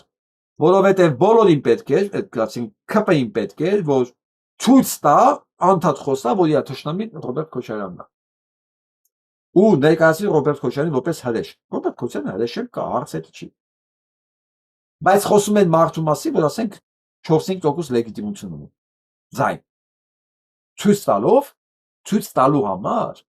որ ինքն է հակառակորդը, այսինքն մեդիա դաշտում Ռոբերտ Քոչարյանին իրական հակառակորդը սարքել սա։ Ու Նիկոլի մեդիան։ Բայց հատկապես սա։ Հիմա Ռոբերտ Քոչարյանին սրան վնաս տալու ոչ մի մոտիվացիա չեմ տեսնում։ Բացարձակապես։ Սա ընդամենը մի շարքային կեղտ է այս ամբողջ կեղտաջրի մեջ։ Ու ընդ որում շատ անորակ կեղտ։ Սա հին նկարները որ նայում ես, Ռուսաստանում իշխան FSB-շնիկ կա նկարվել այդ ինքն է տակնել գրել է որ էս FSB-շնիկ է։ Ու հպարտությամբ մեկ էլ ընդեղից սրանց այդ լկստված լակոտը գալիս է վրոջի ու դառնում է միանգամից այն հալութի նման իշխանության օգտագործող գործիք։ Ռոբերտ Քոչարյանին ճակերտավոր եմ ասում սևացնելու, որովհետև սև PR-ը լավագույն PR-ն է։ Մարդու մասին անդադ խոսալը անկախ նրանից լավն ես խոսում, թե վատն ես խոսում։ Մարդկանց ենթագիտակցության մեջ մտնում է որպես Նիկոլին հակառակորդ։ Ով ուզում է Նիկոլին հակառակորդ, հենա, կա։ Բայց իրականում ինքը Նիկոլին հակառակորդ չի։ Ումա պետք է կադրը Ճիշտ ասած, ես հիմա չեմ ուզում վերցնել պատասխանատվություն, ասեմ, այս սրա համար է պետք, դա համար է այս fake-ը տարածվել։ Բայց ընդհանրապես այս մեկ-երկու օրվա մեջ կտեսնենք, սա ում է պետք եւ կիմանանք Արման Բաբաջանյանը ինչ էր դիմել սահմանադրական դատարան։ Իսկ հիմա ուզում լսենք Արամ Աբրահամյանի վերլուծությունը։ Մի քանի խոսք Վենդետայի մասին։ 1830 թվականին Օնորե դե Բալզակը մի վեպ է գրում, որը այդպես էլ կոչվում է Վենդետա։ Պատկերացրեք 19-րդ դարի ֆրանսիացին 200 տարի առաջ։ Փարիզում ապրող ֆրանսիացին այդ բոլոր բարքերը, որոնք կապված են արյան վրեժի հետ, այդ կորսիկացիների այդ ամբողջ աշխարհանկալումը, համարում է վայրագ, անընդունելի, էկզոտիկա, եւ այդ էկզոտիկ բարքերը նա ցանկանում է մատուցել, ներկայացնել իր ընթերցողներին, որոնք նույնպես կարդացած են, զարգացած են եւ մոտավորապես իր աշխարհայացքն ունեն։ Հիմա տեղափոխվենք 21-րդ դարը։ 2026 թվական։ Ժողովրդավար, օրինապարտ, եվրոպամետ, արևմտամետ այդ ամբողջը ճակերտներում ՀԿՇ-նիկները եւ ԿՊՇ-նիկները խոսում են, որ այո, մենք իրականացնելու ենք քաղաքական վենդետա։ Մի կողմից իհարկե դա արտարոց է։ 200 տարի առաջ արտարոց էր, հիմա ավելի արտարոց է։ Հաշվեհարդար վրեժը, որովհետեւ երբ է առաջանում վենդետայի խնդիրը, այն ժամանակ, երբ մարդիկ չեն վստահում պետությանը եւ արդարադատությունը վերցնում են իրենց ձեռքը։ Տվյալ դեպքում նրանք օգտագործում են, այսինքն իշխանությունը օգտագործում է ապօրինաբար օգտագործում է պետական մարմինները քաղաքական վրեժ, քաղաքական վենդետա լուծելու համար։ Ումից են լուծում։ Բնականաբար անդիմադիներից։ Դա իհարկե ունի իր պրագմատիկ նշանակությունը։ Այսինքն, օրինակ, երբ քվեարկության օրը Չէ, բայց էսի աբսուրդը նաև է, վենդետան անում են ժամանակ, երբ որ օրենքը չի աշխատում։ Աբսուրդն է, որ վենդետան կիրառում է իշխանությունը, որ օրենք ունի։ Այսինքն հասկանում է, որ ինչ որ ինքը ուզում անի, դա օրենքի շրջանակներում չի։ Ու դա անում վենդետա է։ Որտեղ չի լինում օրենքի շրջանակներում վենդետա։ Որ վենդետան սկսում են ժամանակ, երբ որ չի աշխատում օրենքը։ Մեկ էլ իշխանությունն է հայտարարում վենդետա։ Միշտեղ ինքը պետք է օրենքի աշխատացնողը լինել, հա։ Ոսը ինքը խոստովանում է, որ իր գրում օրենք չկա եւ ինքը գնում է վենդետա։ Իշխանությունը գնում է վենդետայի։ Աբսուրդ, սա բան կարող մենակ Նիկոլի ժամանակը ունի։ Ներխուժում են մի քանի տասնյակ անդիմադիր շտաբներ եւ բոլորին ձերբակալում են, ինչ որ ընդրակաշարքի պատրվակով։ Այդ ամենը իհարկե ունի այն նշանակությունը, որ ապահովում է նրանց ճակերտավոր հաղթանակը ընտրություններում, բայց ես վստահ եմ, որ այստեղ կա նաեւ էմոցիոնալ անձնական տար։ Երբ Արմեն Աշոտյանը,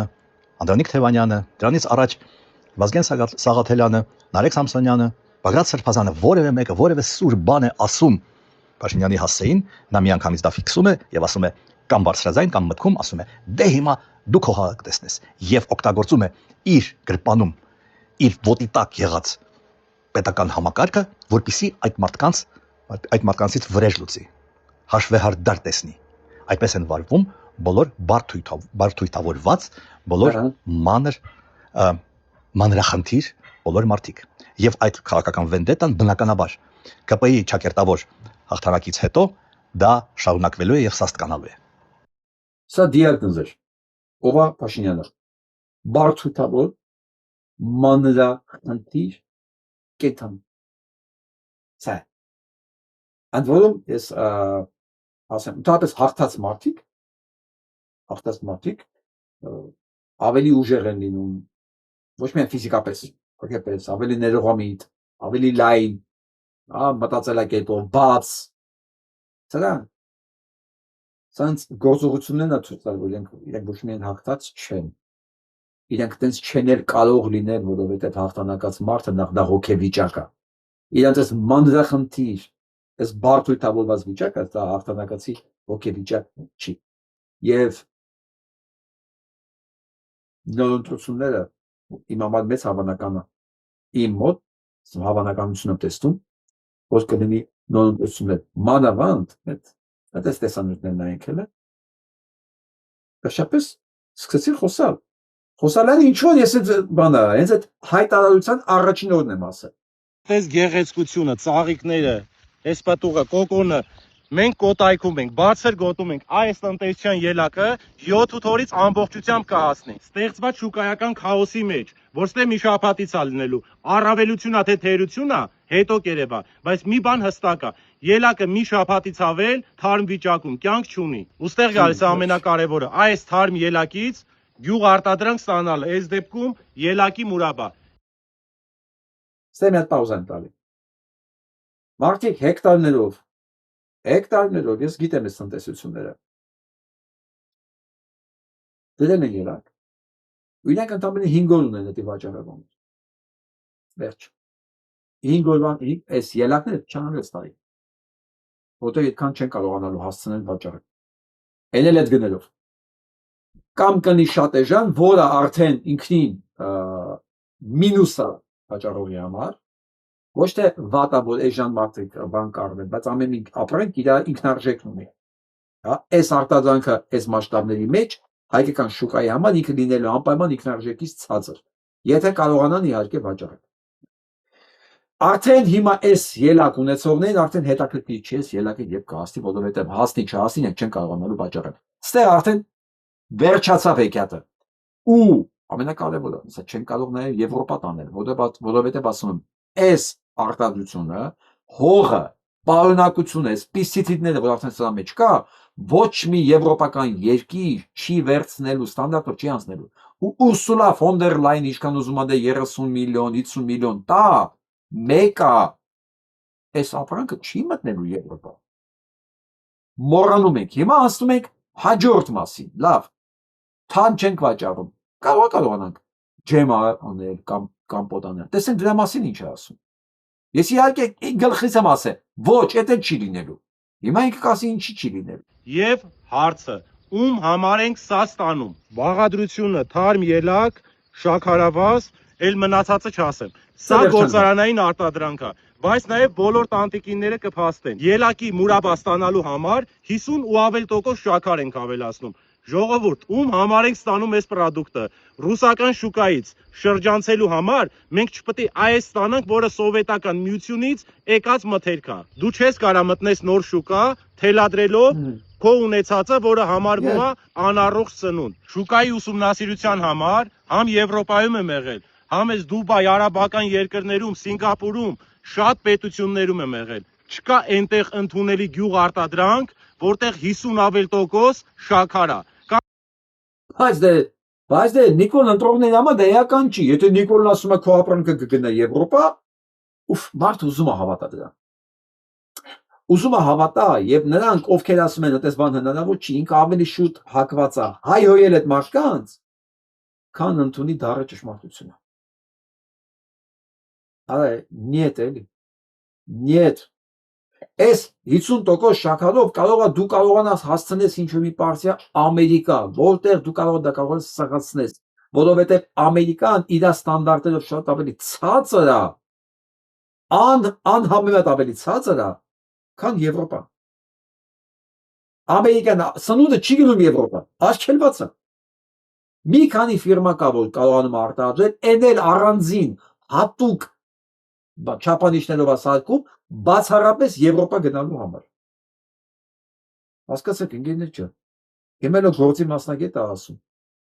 Կամ եթե կա շատ քիչ, նոր ուղիներով արտահանումը Իրանից ենթադրում է ուսումնասիրել շուկան, հասկանալ որն է այդ շուկայում պահանջված։ Նույնիսկ ժողովրդի մշակույթը, ամեն ինչը ուսումնասիրել, ինչ մթերքներ են օգտագործում, նոր արդեն շուկային համապատասխան, պահանջին համապատասխան ստեղծել արտադրանք, խնդալու է, որ առանց շուկա ուսումնասիրելու մենք խոսում ենք արտադրատեսակներից, ուղիներից ու գյուղարտադրությունից։ Վերջ։ Խնդալու է, բայց գիտեք ում համար է խնդալու։ Ուղեղ ունեցող մարդու համար Նիկոլա դամից չի մտնում։ Նիկոլը հանգիստ կարա խափի ու ոտի վրա էլ նայ աչքի հետ մեջ ասի դու պրոբլեմ չունես քո լոլիկը վաճառելու համար։ Հալավ կամ ծիրանը փչանա առաջ էլա փչասել ինչ է եղել։ Իսկ այսօր ընդհանրապես տվել անցել է։ Այսօր պարզ ասել է խորհրդակցության ժամանակ կառավարության նիստում գնացեք ասում է հարմարվեք նոր շուկաների, գնացեք հարմարվեք ոնց ուզում եք։ Ասում կողքի նստած էկոնոմիկայի նախարարն գլխով անում, ասում հա։ Գնացեք հարմարվեք նոր շուկաներին։ Գիտեք ինչ է նշանակում նոր շուկաներին հարմարվելը։ Միլիարդների ծախս, որովհետև նոր շուկայի համար այս լոլիկ կամ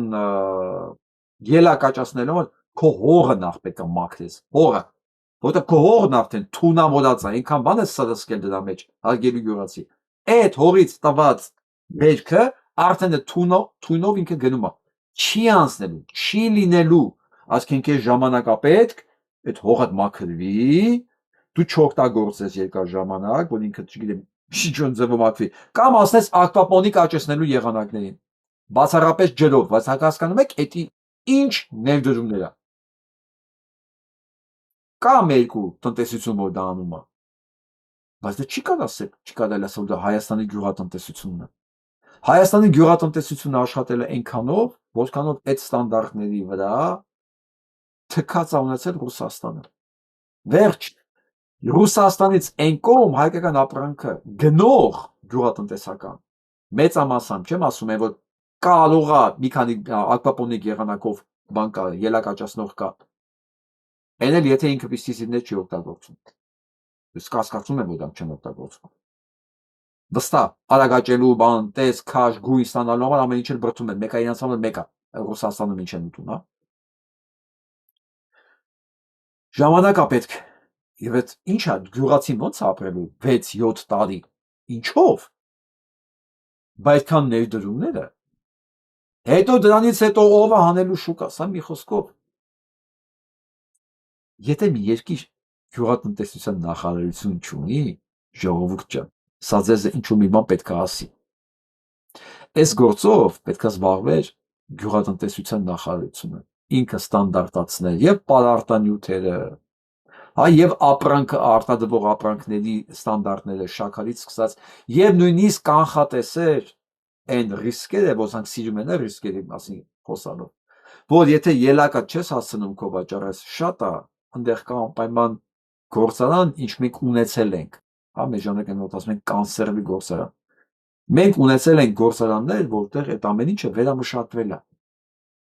Այդ վերամշակման գործարանը որ լիներ, ստանդարտ փոխելը շաքար ինչքան տալ, մնացած ինչքան տալ, եթե պտուղը մաքուր է, դեռ հնարավոր է այդ ամեն ինչը տեղանել։ Բայց ոչ այսօր, ոչ ապագա 1-2-3 տարում չի լինել։ Ուղղակի դա օբյեկտիվորեն հնարավոր չի։ Մանավանդ, որ ծրագիրը չկա, նպատակը չկա։ Բայց դե եթե Նիկոլն է ասում, իսկ Նիկոլին հավատացողներ ուզում են հավատալ անկախ նրանից ինքը ինչ է ասում, կհավատան եւ կվճարեն դրա գինը։ Ես Ուկրաինային, երբ որ Ռուսաստանին քլնգում եմ, ինձ ասում են, այսօր մեկը գրել է, որ ես թուրքամետ եմ։ Հա, որ ես երեք Ռուսաստանից եմ խոսում։ Հենց Ուկրաինայից եմ խոսում, ասում են ռուսամետ ես։ Ահ, գիտեմ ես այս մարդկանց հետ ոնց խոսամ։ Բայց երևի կշարունակեմ խոսալ այնպես ոնց որ խոսում եմ։ Զելենսկին դատվելու է։ Դեպ անընդհատ պատտվում է իր շուրջը, այս ամեն ինչը, կոռուպցիայի գործերը, անընդհատ։ Ում երբ պետք է լինելու եւ ապագայում այս կոռուպցիոն գործերը ոնց որ Ալիևի կատարած հանցագործությունները, ում երբ պետք է լինելու, բերելու է դնի սեղանին։ Բառը նույն Եվրոպան էլ է նույն բանն անելու։ Անելու է։ Մի քիչ հեսա փողը տվեց, հնարավորություն տվեց Ռուսաստանին ջարդելու, այդ ռմբակոծեց իր ահագին վնաս տվեց Ռուսաստանին եւ Մոսկվային առանձնապես, հա։ Վաղը ինչ որ ձեռքբերում ունեցավ, էլի Զելենսկուն նվաստացնելու համար կամ ինչ-որ բան ստանալու համար, ասենք մի քանի շրջան Իսրայելին նվիրելու կամ հրեաներին հատուկ կարգավիճակ տալու համար։ Տեսեք, դա process-ը գնում է արդեն։ Այս փաստերը բերելու են դնեն դեմը։ Եվ ասեն ընտրի կամ անում ես կամ ժողովուրդը դատաստանը տենում է։ Ժողովուրդը այս մասին գիտի։ Այս հանցանքները կան, կատարվել են։ Ու այդ փաստերը բոլորը եւ Ամերիկայի ձեռքն է, եւ Եվրոպայի ձեռքն է։ Ու այսօր Զելենսկին ինքը իր ժողովրդի համար չի։ Բացարձակապես ինքը կախված է ուղիղ նրանցից, ովքեր կոծկում են իր հանցագործությունը։ Ես ցավով եմ ասում, որտեղ ես կուզենայի, օրինակ, եվրոպական ցիվիլ Ուկրաինան հաղթեր Պուտինյան Ռուսաստանին, դրանով իսկ փրկեր Ռուսաստանը Պուտինից։ Բնականաբար Ուկրաինան չէր գալու հասնել Մոսկվա, չէր գրավելու այդ տարածքը։ Լիներ հեղափոխություն Ռուսաստանում եւ Ռուսաստանը դառնա դեմոկրատական երկիր։ Ինչպես կարող էր լինել Ուկրաինան, բայց այսօր ոչ Ուկրաինան այդ ճանապարհը լինա, ոչ առավելևս Ռուսաստանն այդ ճանապարհը լինելու, ոչ Հայաստանն, ոչ Ադրբեջանը, մի խոսքով մեր տարածքը մի հատ մեծ հանցագործությունների, հանցավոր կլանների, ասես մի հատ հավաքածու է։ Մեծ։ Եվ այսպես երեք չկայացավ հանդիպումը Ամերիկայի Միացյալ Նահանգների եւ Իրանի մեջ։ Այդ հայտարարությունը ստորագրվեց անշուշտ, երկու կողմերից է ստորագրվեց, բայց պետք է լիներ հանդիպում Ժնևում, չհանդիպվել, հանդիպումը չկայացավ։ Միացյալ Նահանգների եւ Իրանի միջև այսօր Շվեյցարիայում նախատեսված բանակցությունները չեն կայանա, հայտնել է այդ երկրի արտգործնախարարությունը։ Սպիտակ տնից պարզաբանել են, թե ամերիկյան պատվիրակության այցը հետաձգվել է լոգիստիկ խնդիրների պատճառով։ Իբր լոգիստիկ խնդիրների պատճառով։ Բոլորովին դա չի պատճառը։ Պատճառն է, որ այդ ստորագրելուց մի քանի ժամ առաջ Իսրայելը, ես ասում եմ, չի ամեն ինչ անելու է խաղաղության համար։ Իսրայելը ռմբակոծել է Իրան, հրթիռակոծել է կնի։ Որին իհարկե արձագանքել է նաև Իրանը, իսկ պայմանագրի մի մասները, որ հանկարծ որ պահին, որ Իսրայելը խախտեց համաձայնագիրը, դրա պատասխանատուն Ամերիկայի Միացյալ Նահանգներն եւ Իրանը չի ճանաչելու ստորագրված համաձայնությունը եւ շարունակելու է ռմբակոծել Իսրայել։ Դե հիմա պոտենցիալ պետք է լիներ։ Իսրայելն ասես թքած ունեմ դուք ինչ եք ստորագրում, ես մեկը ռմբակոծել եմ։ Ու արեց։ Հիմա տեսնենք ինչ է լինելու Դոնալդ Թրամփի պահվածքը ստեղ։ Նա ուզում սալս Israel's fighting Hezbollah too long and too many people. I'll tell you what, Israel's fighting Hezbollah too long and too many people are being killed. And you don't have to knock down an apartment house every time you're looking for somebody. Because there are a lot of people in those apartment houses. And they're not all Hezbollah, that I can tell you. Մեղոսկով։ Ստեղ միջնորդավորված ոչ ուղիղ մեղադրեց Իսրայելին դիտավորյալ սպանությունների մեջ, որ դու մի քիչ շատ երկար ես կռվում, ոնց որ Հեզբոլայի դեմ, հա, եւ դու վերացնում ես, պայթեցնում ես շենքեր, որ Հեզբոլան պարտադիր չի, որ դեռ լինի, պայթեցնում ես բնակարաններ, որ պարտադիր չին դենի, մի խոսքով դու շատ երկար ես, դու շատ արդեն մարդ ես սպանել։ Սա ուղիղ ասում է։ Մնում է ուղղակի ասի, որ դու ցեղասպանական երկիր ես։ Բայց մենք արդեն դա հասկանում ենք ինչ մասն է։ Բայց Թրամփը այսպես բարակ շեղբի վրա է կանգնած։ Երկու կողմից կախվածություն ունի, մյուս կողմից իր ռեյտինգն է, երկրորդ մյուս կողմից Նետանյահուն։ Ու Նետանյահու ձեռքի տակ աշխատող ամբողջ կոնգրես, սենատ, բան, քաղաքական դաշտը, որի 80%-ը սնվում է Նետանյահուի ձեռքից։ Լուրջ իշխանության կռիվա լինելու բան Ամերիկայի Միացյալ Նահանգներում։ Հին իսրայելական լոբինգի տակ աշխատող քաղաքական գործիչները եւ ես կասեի արդեն նոր ու դրանք կլինեն նոյեմբերին անպայման նոր սերնդի քաղաքական գործիչների մեջ։ Բայց այսօրվա այս կռվի այս թևի վրա կանգնած է Դոնալդ Թրամփը։ Ինչքան էլ ուզում է աբսուրդ լինի դա, ինքը պարզ ասում է, եթե ես չլինեմ, Իսրայել գոյություն չունի, Ամերիկան չլինի, Իսրայել գոյություն չունի։ Without the United States, there would be no Israel. Without me, there would be no Israel, because no other president was willing to do what I did. Ոչ մեկին փոխան, ասում ես չլինեմ Իսրայել չլինեմ, որտեղ ոչ մեկ չի արել, այն ինչ որ ես եմ արել, ինքը ճիշտ ասում։ Ոչ մի նախագահ չէր հարձակվել։ A great relationship with Bibi, but now Bibi has to be more responsible with respect to Lebanon. Մենք շատ լավ հարաբերություն ենք ունեցել Նետանյահուի հետ, բայց ինքը պետք է իմանա մի քիչ ավելի հարգանքով վերաբերվի Լիբանանին։ All countries have been treated the worst. And they can't defend themselves. And they have Hezbollah, which is a problem for them. So Խոսքով պրոբլեմն է Հեզբոլայի հետ, ինքս թե Հեզբոլային ասում եք, գիտեք, ինչ Հեզբոլան էլ իրավունք ունի պաշտպանվելու։ Արդեն եկել է կանգնել է այդ եզրակացության վրա։ Սա հսկայական այսենց փոփոխությունը, պատմական ես կասեի, պատմական, այս մեկ տարին, անցած հունիսից մինչև հիմա, արդեն over մեկ տարի է, Առաջի պատերազմից ինչի՞, մա այն շրջադարձը որ եղավ աշխարհում, սա հնարավոր չէր պատկերացնել 1 տարի առաջ, որ Ամերիկայի Միացյալ Նահանգների այդպես բան կասի նախագահ, նախ կհարձակվեն Իրանի վրա, Իրանը կպաշտպանվի, հետո կստիպի սրանց կապիտուլացվել, Ամերիկայի Միացյալ Նահանգները կհրաժարվի Իսրայելից, Իսրայելը կսպառնա Ամերիկայի Միացյալ Նահանգներին։ Ես այս 26 թիվը դից չեմ ասում, սա հրեղեն ձիու տարի է, ու փոփոխությունները լինելու խելագար արագությամբ եւ խելագար մասշտաբների մեջ։ Հա։ Կայակալասը նույնիսկ առանձին խոսակցության ժամանակ բերնից թռցրել է, որ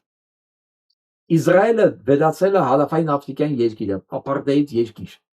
որտեղ մարդկանց գնդակահարում էին, ձերբակալում էին զուտ ռասայական պատկանելության համար։ Մի անգամից Թել Ավիվից արձագանքել են սա։ Ասեմ, Կայա Կալասը իրանցից մեկն է, ինչպես Ուրսուլա ֆոն դեր Լայնը։ Իրանցից մեկն է, ասկել իրենց ձեռքից ծնվողներից մեկն է։ Նույնիսկ իրանց ձեռքից ծնվողներն են փախնում իրանց։ Մնում է բանը Ուրսուլա ֆոն դեր Լայնը հրաժարվի Իսրայելից։ Ոչ բան եմ ասում։ Ես դրա վրա չեմ զարմանա։ Սրանք երբ տեսան այդ Իսրայելը խորտակվում է, բոլորը դավաճանելու են։ Իրանց համար իրենց կաշին ավելի կարևոր է։ Որտեղ սրանք հասկանում են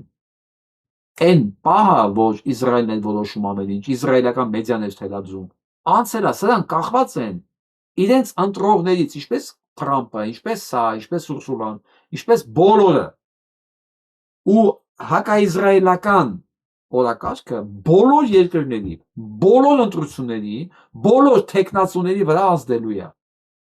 Դու կամ հակաիսրայել ես ընտրվում ես, կամ եթե դու Իսրայելի կողմից ես, դու չես ընտրվում։ Վերջ, աշխարհի որոշումը կայացել է ընտրողը, իր որոշումը կայացել է, ովքեր պետք է վաղ իշխեն։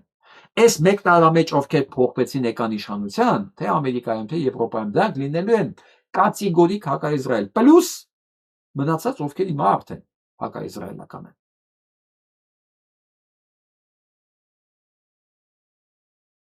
Արդեն Ամերիկայում այդ իսրայելական լոբինգը սան հանել է արդեն օթերով, իմպիչմենտ են նախապատրաստում սրա,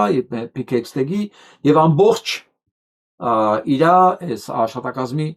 նկատմամբ, որովհետեւ ասում դու ինչ ունես, փաստորեն այսօրվա վիճակով տես։ Պայմանագիր ես կնքում,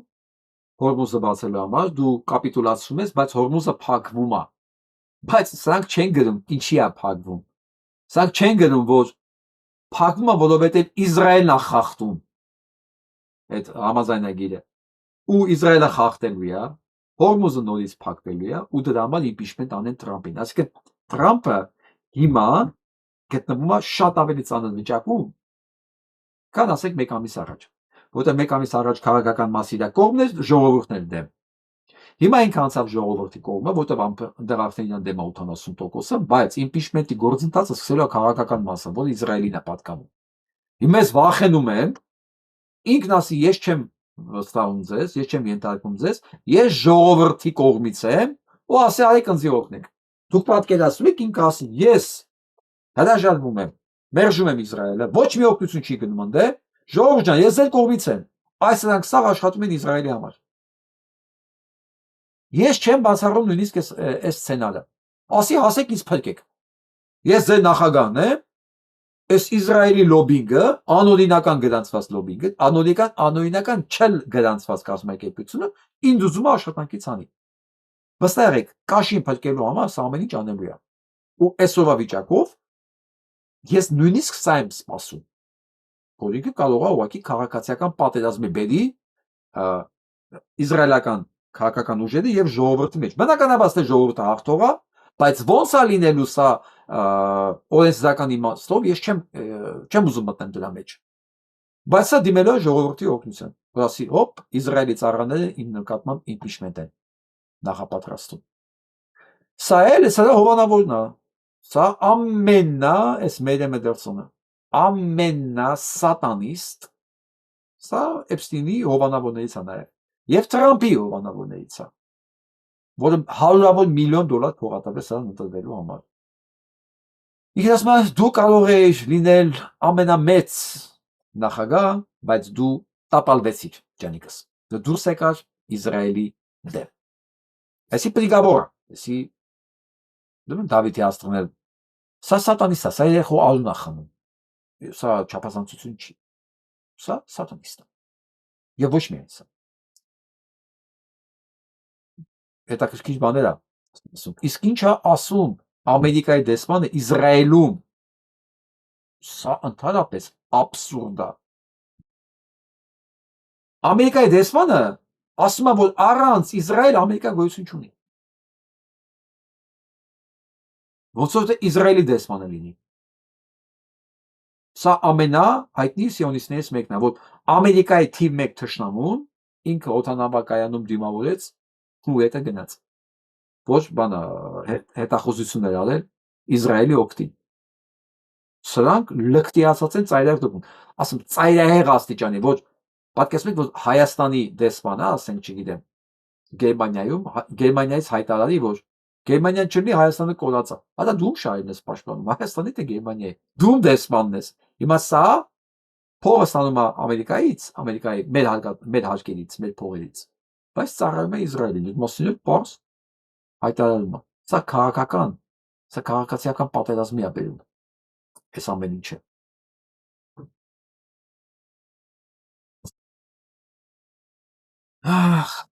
Սա հրեաներն են, մի խումբ հրեաներ կան, որոնք ասում են բոլոր հրեաները հրեա են, բայց պատասխանատու չեն հանցագործ սիոնիստական Իսրայելի գործողությունների համար։ Այսինքն բոլոր հրեաները չեն, որ հրեական գործողությունների համար պատասխան են։ Սիոնիստական հրեա բանա Իսրայելի համար։ Իրաց մեջ էլ է գնալու կռիվը։ The Israelis shot down civilian aircraft in 1978 or 70. 1978 թվականին Իսրայելը խփում է մարդատար ինքնաթիռ։ The Israelis shot down a Libyan civilian aircraft. Լիբիայի մարդատար ինքնաթիռը, մարդատար ռազմական չի, մարդատար։ President Nixon sent a wire to Gaddafi and to Sadat apologizing for this incident. There was no talk about Նիքսոնն խառնում իր զանգում է այդ երկրների ներողությունը խնդրում բան going into the United Nations. The International Pilots Associations had their meeting. There was 102 nations that voted to condemn Israel and 4 that voted not to. Խոսքով օթաչուները 102 երկիր դատապարտում է Իսրայելի գործողությունները and the American representative abstained. Why? Because we couldn't create an enemy there. Եվ Ամերիկան լուրացում է չեն կարող բանա թշնամասներ մենք մեր բարեկամն է մենք չենք կարող իրան դատապարտել But when the Soviets shoot down an airliner, the same situation, we rise in moral outrage against this act. What is the difference? So բացի որ սովետը խփեց, կարծեմ Կորեայից թռչող ինքնաթիռը խփեց։ Ասում եմ մենք միանգամից թռանք սովետի դեմքին։ Իսկ ո՞րն է տարբերությունը։ Ո՞րն է տարբերությունը, որ նա չի կարելի, նրան կարելի է։ Բեղոսկով այդ գիշերվա հազվացից հետո Իրանը 100 հատ բալիստիկ հրթիռ է ուղարկել Իսրայելի վրա։ 100 բալիստիկ։ Ես ասեմ, ամեն ինչ գնում է իր հունով։ Ամեն ինչ գնում է իր հունով։ Ես նախորդ ներողություն եմ խնդրում մեծ փրկայի ընկերների համար, որովհետև սա The Bolsheviks arrested priests. Ներողություն, չէ, սա անգլերեն է, ես կթարգմանեմ։ Ես թվում է սա ռուսերեն է, ասում եմ հոգնած եմ չթարգմանեմ, բայց անգլերեն է կթարգմանեմ։ Սա այն ինչ որ բոլշևիկներն են արել եկեղեցու սպասավորների հետ։ Ովքեր են բոլշևիկները։ Սրանք երիտի թուրքերի ռուսական տեսակներն էին։ Նույն հրեաներն էին, նրանք բանում էին, Թուրքիայում են, սրանք Ռուսաստանում։ Բոլորը հրեա, նույն բոլշևիկները Արագլուխները եւ ընդեր երիտի թուրքերը նույն հրեաներն են։ Նույնը արել են Ռուսաստանում, ինչ արել են հայերի հետ Արևմտյան Հայաստանում։ Հատլսեք Bolsheviks arrested priests, nuns, imams. They even ripped them out of their centers of worship to do so. Բեղոսկով ասում է հոգեվոր ծառայողները նույնիսկ էփում էին ամանների մեջ, կախում էին, գնդակարում էին, այսպես։ If they were not shot outright, they disappeared into the Gulag concentration camp. Կամ որ ասում գուլագներ են ուղարկում։ Ես ես ասեմ շատերին թվում է թե գուլագները այդ ճամբարները ստեղծվել են 37 թվականին։ No. Նրանք սկսել են սարքվել 17-18 թվականից։ 17-18 թվականից սկսել են սարքվել։ Where many did not survive. Tens of thousands of religious leaders perished and were martyred this way. Տասնյակ հազարավոր հոգևոր առաջնորդներ անհետացել են եւ սպանվել են, այսինքն նայեք պայթացվել են բոլոր եկեղեցիներն ու մզկիթները։ 40,000 churches and 40,000 եկեղեցի եւ մզկիթ են պայթեցվել կամ վերածվել են պայեսների, շենքերի, 25,000 mosques were shut down, destroyed 40 եկեղեցի, 25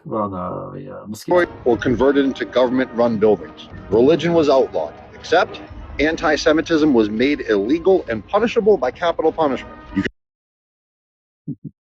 Իսկ հակասեմիտությունը դատապարտվում էր։ Եթե դու հակասեմիտ լիներ, դու գնդակալեի, նայեք։ You can lose your life for that. You are not allowed to question the supremacists that did these atrocities. Հալյաններն են այս ամեն ինչը իրականացնում են։ Այն ինչ որ հիմա իրականացնում են բանում։ Փոսում են Լիբանանում, Երուսաղեմում, Պաղեստինում, Արցախում։ Նույն ձեռագին է ժողովուրդը։ Արևմտյան Հայաստանում։ Այս նույն սատանիստներն են։ Ոնց ուզում եք ցեք բռնել։ Ես համաձայն եմ, որ բոլոր հրեաները չեն սատանիստ, բայց որ դրանք սատանիստ են, հա, հաստատ։ Հիշում եք երեք պատերը սատանայական։ Հիմա ուզում վերադառնանք Հայաստան։ Այս տեսանյութն որ ռուսերենն է, ես Թուրքիայից ներողություն եմ խնդրում, հուսով եմ կթարգմանի, հա, սուբտիտրերը, որտեղ ես իմ քիչ բանա, ես չեմ ուզում ռուսերեն թարգմանել։ Фанос Старлемезян трижды был приговорен к смертной казни за участие в фидеинском движении самообороны армян во время погромов и геноцида армян в Османской Турции. Устраивал побеги из заключения, его ловили, истязали, мучили. И там, в пыточных карцерах, где люди не выдерживали и 2 дней, он держался месяцами. Успешный художник, получивший международное признание в Европе, США, выставки по всему миру, положение в обществе, он все бросает, забирает с собой работы и перевозит в бедную, имеющую смутные перспективы, только-только восстающую из руин родину. Մի բան ուզում եմ պաուզա տամ։ Պատկերացնում եք մենք ֆիլմ ունենայինք նկարած Փանոս Տերմենյանի այս անցյալի մասին։ Ֆիլմ։ Գոնե ժողովուրդը ֆիլմով իմանալ է ամեն ինչի մասին։ Չէ՞ որ գիրք չկա գրված։ Ես օրինակ չգիտեմ, գիրք կա sense գրված, ես կարող է կա, ներողություն եթե կա, ես չգիտեմ այդ գրքի մասին։ Փանոս Տերմենյանի այս անցած ճանապարհի մասին լինի գիրք գրված։ Իսկ ինչ հրաշալի կլներ, որ եւ լիներ գիրք, եւ լիներ ֆիլմ, գոնե ներկայացում։ Եկել ռեժիսորներ, չգիտեմ, գրողներ։ Մտածեք, այս է գանձը։ Սա է ինքնաճանաչումը, սա է ինքնության մասին մարդու մոտ հետաքրքրություն առաջացնող փաստերը։ Մարդ պետք է հետաքրքրված լինի ինքն իրան ճանաչելու։ Իսկ Փանոս Տերմենյանի մասին կարդացողը, իմացողը ինքն իրան սիրելու է։ Նաև Փանոս Տերմենյանի իհարկե, ոչ միայն Փանոս Տերմենյանի։ Այս ամեն ինչ որ լսեցիք, ես կարճը։ Եթե սա հրեա լիներ, վստահ եղեք 15 թիվ էր, ֆիլմ էր նկարված, արդեն Հոլիվուդում սրա մասին։ Завещая все свое имущество и состояние Армении. Сегодня его работы представлены в Национальной галерее. Фанос Старлемезян был выдающимся мастером пейзажа и портрета, сумевшим соединить реализм с тонкостью импрессионизма. Его картины отличались особой передачей света, настроения и красоты, в том числе Армении. Старлемезян прославил армянское искусство на международной арене, создал яркие портреты современников и внес большой вклад в развитие художественного образования и культуры. Открывал художественные школы, разрабатывал методики по мастерству живописи. Первый государственный колледж изобразительных искусств Советской Армении был назван его именем. Стало общество армянских художников, в которые вошли такие мастера, как Мартир Сарян, Ехашет Атевосян, Вартке Суринянц. Гений Старлемезяна заключается в сочетании художественного таланта, новаторского подхода к пейзажу и портрету, и он писал образы интеллигенции своего времени, к примеру, Комитаса. И кто бы мог подумать, что так тонко чувствующий цвет образа и глубину мастер был отважным воином и сыграл важную роль в обороне Вана. Уточню, что художник был очень разносторонним человеком, и в числе его навыков и умений это владение оружием. Он был прекрасным стрелком. Ես որ ասում եմ, իսկական արվեստի մարդը, իսկական մտածող մարդը չի կարող ապստամբ չլինել, չի կարող ընդդիմություն չլինել, այսօր խոսում էինք TikTok-յան մեր եթերի ժամանակ, ովքեր ինչելոց TikTok-ում կան, ամեն օր երեկոյան Երևանի ժամանակով ժամը 10-ին, ես 1 ժամ անցկացնում եմ TikTok-ում, շփվում եմ հատուցության հետ։ Այսօր խոսում ենք դրա մասին, որ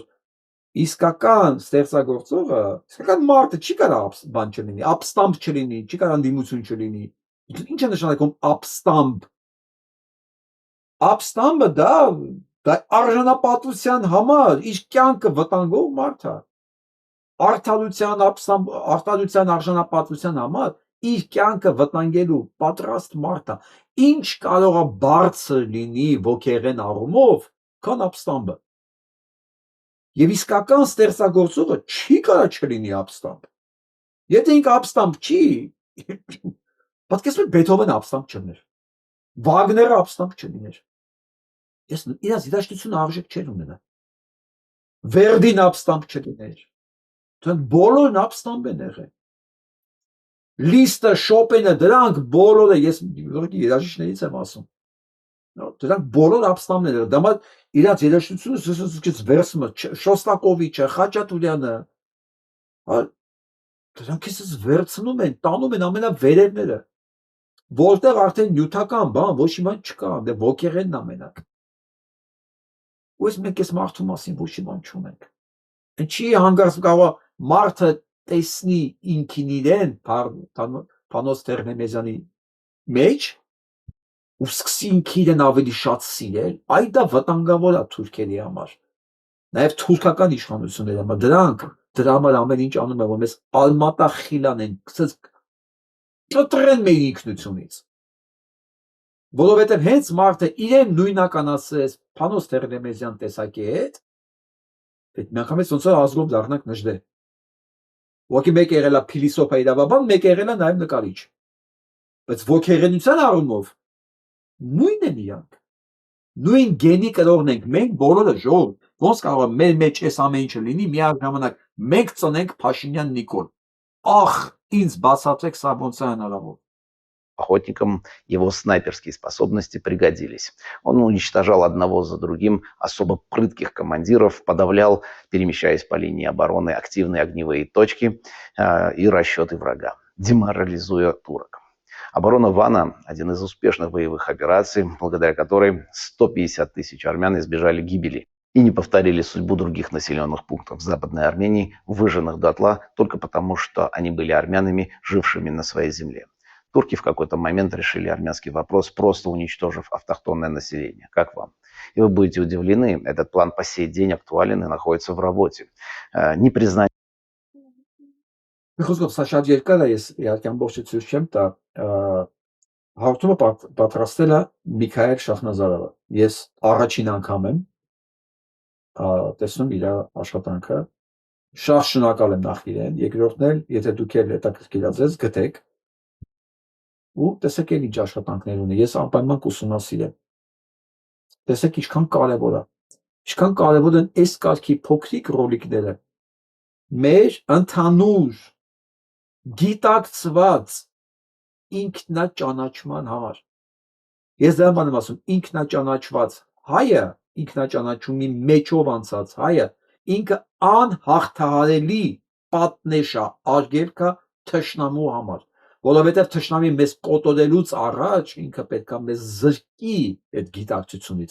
Հենց զրկեց այդ կոտորելը պետք չի։ Իսկ եթե մենք զրկված չենք, մեզ հնարավոր չի կոտորվել, որովհետև նկարիչն նույնիսկ դառնում է սնայպեր Վանի պաշտպանության ժամանակ։ Եվ ոչ միայն փրկում է Վանի բնակիչներին, հետնել 350,000 փախստական ապականում փրկի։ Այ հենց այդ է ապստամբության հետևանքը, որպես հետևանք։ Իսկ որտեղ չեն ապստամբել, չեն դիմադրել,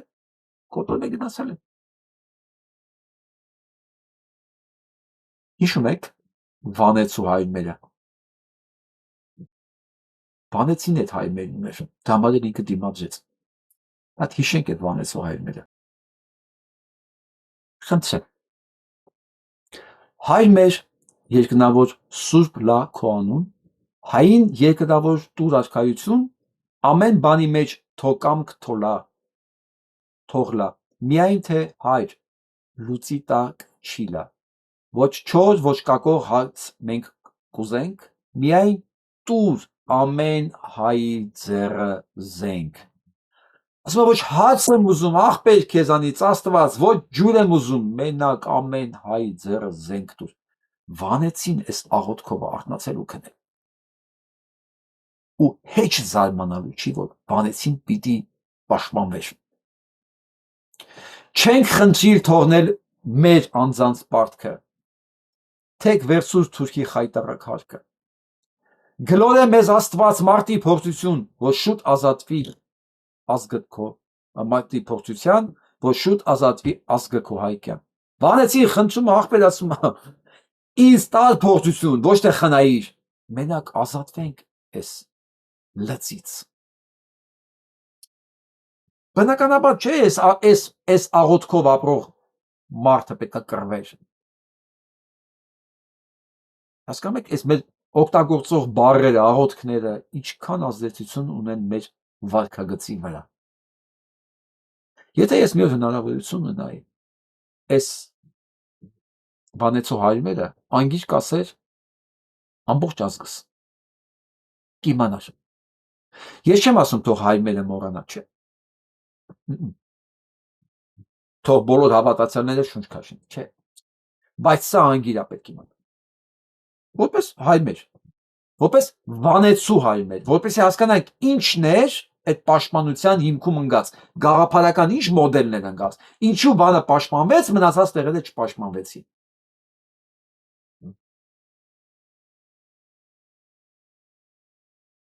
Եվ վերջում սա եմ ուզում նայեք։ Գիտեք, որ 13-րդ դարում Հայաստանում գործում էր մի բարձրագույն համալսարան, որին ժամանակակիցներն անվանում էին երկրորդ Աթենք կամ պատիվ թագավորած։ Սա Գլաձորի համալսարանն էր։ Հավանիր տեսանյութը իսկ ես պատմեմ։ Այնտեղ ուսանելու էին գալիս հայկական բոլոր գավառներից, իսկ կրթական համակարգը հիմնված էր անտիկ աշխարհի 7 ազատ արվեստների վրա։ Ուսանողները տարիներ շարունակ խորությամբ ուսումնասիրում էին ճարտասանություն, փիլիսոփայություն, թվաբանություն, երկրաչափություն, երաժշտություն եւ ճարտասանություն։ Սա այն բանը, կաշկոտ հռետորաբանությունը չի, ճարտասանություն, ուսումնասիրելը։ Անգամ աստղագիտություն։ Ամենաապշեցուցիչն ավարտական փուլն էր։ Դիպլոմ ստանալու համար ուսանողները հանձնում էին բարդ քննություններ եւ պաշտպանում գիտական թեզեր։ Շրջանավարտներին շնորհվում էր վարդապետական աստիճան, որն իր նշանակությամբ լիովին համապատասխանում էր եվրոպական համալսարանների գիտությունների դոկտորի կոչմանը։ Գլաձորը տվեց հարյուրավոր գիտնականներ, արվեստագետներ ու մտավորականներ, որոնք փրկեցին ու դարերով առաջ մղեցին հայկական գիտությունը։ Իսկ դուք գիտեիք, որ միջնադարում ունեցել ենք նման բարձր մակարդակի համալսարան։ Գրեք ձեր տեսակետը մեկնաբանություններում։ 13-րդ դար մենք համալսարան ենք ունեցել։ Այս աստիճան, գիտական աստիճան տվող, ոչ ինքը համատական էր դոկտորի աստիճանի եվրոպական համալսարանների։ 13-րդ դար։ Ու դեմներս կանգնած է մի հատ սև ու սպիտակ ոչխարի ցեղ, որպես բան է թելաջում։ Ու Հայաստանում կան սև ու սպիտակ ոչխարի ցեղի հետևողներ, որս մենք ճիշտ է։ Մեզ սրաման են ատում, ժողով։ Դուք հասկացեք, իրանց համար մենք սրաման ենք ատելի, երբ որ իրանք այդ 15-րդ դար, 13-րդ դար, երբ որ մոնղոլներն էին ասպատակում Հայաստանը, իրանք մենակ մի բան էին կարողանում անել, մենակ մի բան։ Գրավել, սպանել, ոչնչացնել, վերցնել եղածը ու գնալ։ Հայաստանում համալսարան կար։ Սելջուկների մասին ես չեմ ուզում խոսել։ Ոչինչ բան չեմ ուզում խոսել։ Այն ժամանակ ոսանք ասպատակում էին, տուն չունեին նույնիսկ, տուն, իրանց տունը չոլերն էր։ Իրանց հովտերը ծառը չէր, որ տակ կարող էին քնել, ձիու հովն է, ձիու շվակը։ Մենք համալսարանում ենք։ Որ այս կարգի գիտություններ էր ուսումնասիրում։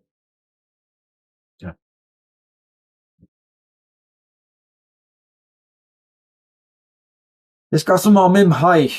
որ մի քիչ սկսի սա մասին մտածել, իր այս վիճակից գետինը կմտնի։ Եվ որպես հետևանք երկու տարբերակ կա։ Կամ մարդիկ օտարվում են, կամ ասում են, ես իրավունք չունեմ շարունակելու սենց ապրել։ Ես պետք է փոխեմ ինձ ու իմ միջավայրը։ Ես ընտրում եմ երկրորդ տարբերակը։ Ասում չէ։ Ես իրավունք չունեմ, եսի թույլ տամ, իրավունք չունեմ, թույլ տամ, որ սա շարունակվի։ Ես ունենամ այս ամեն ինչը ժառանգություն ստացած, ու ես վարքագծով ես ապրեմ։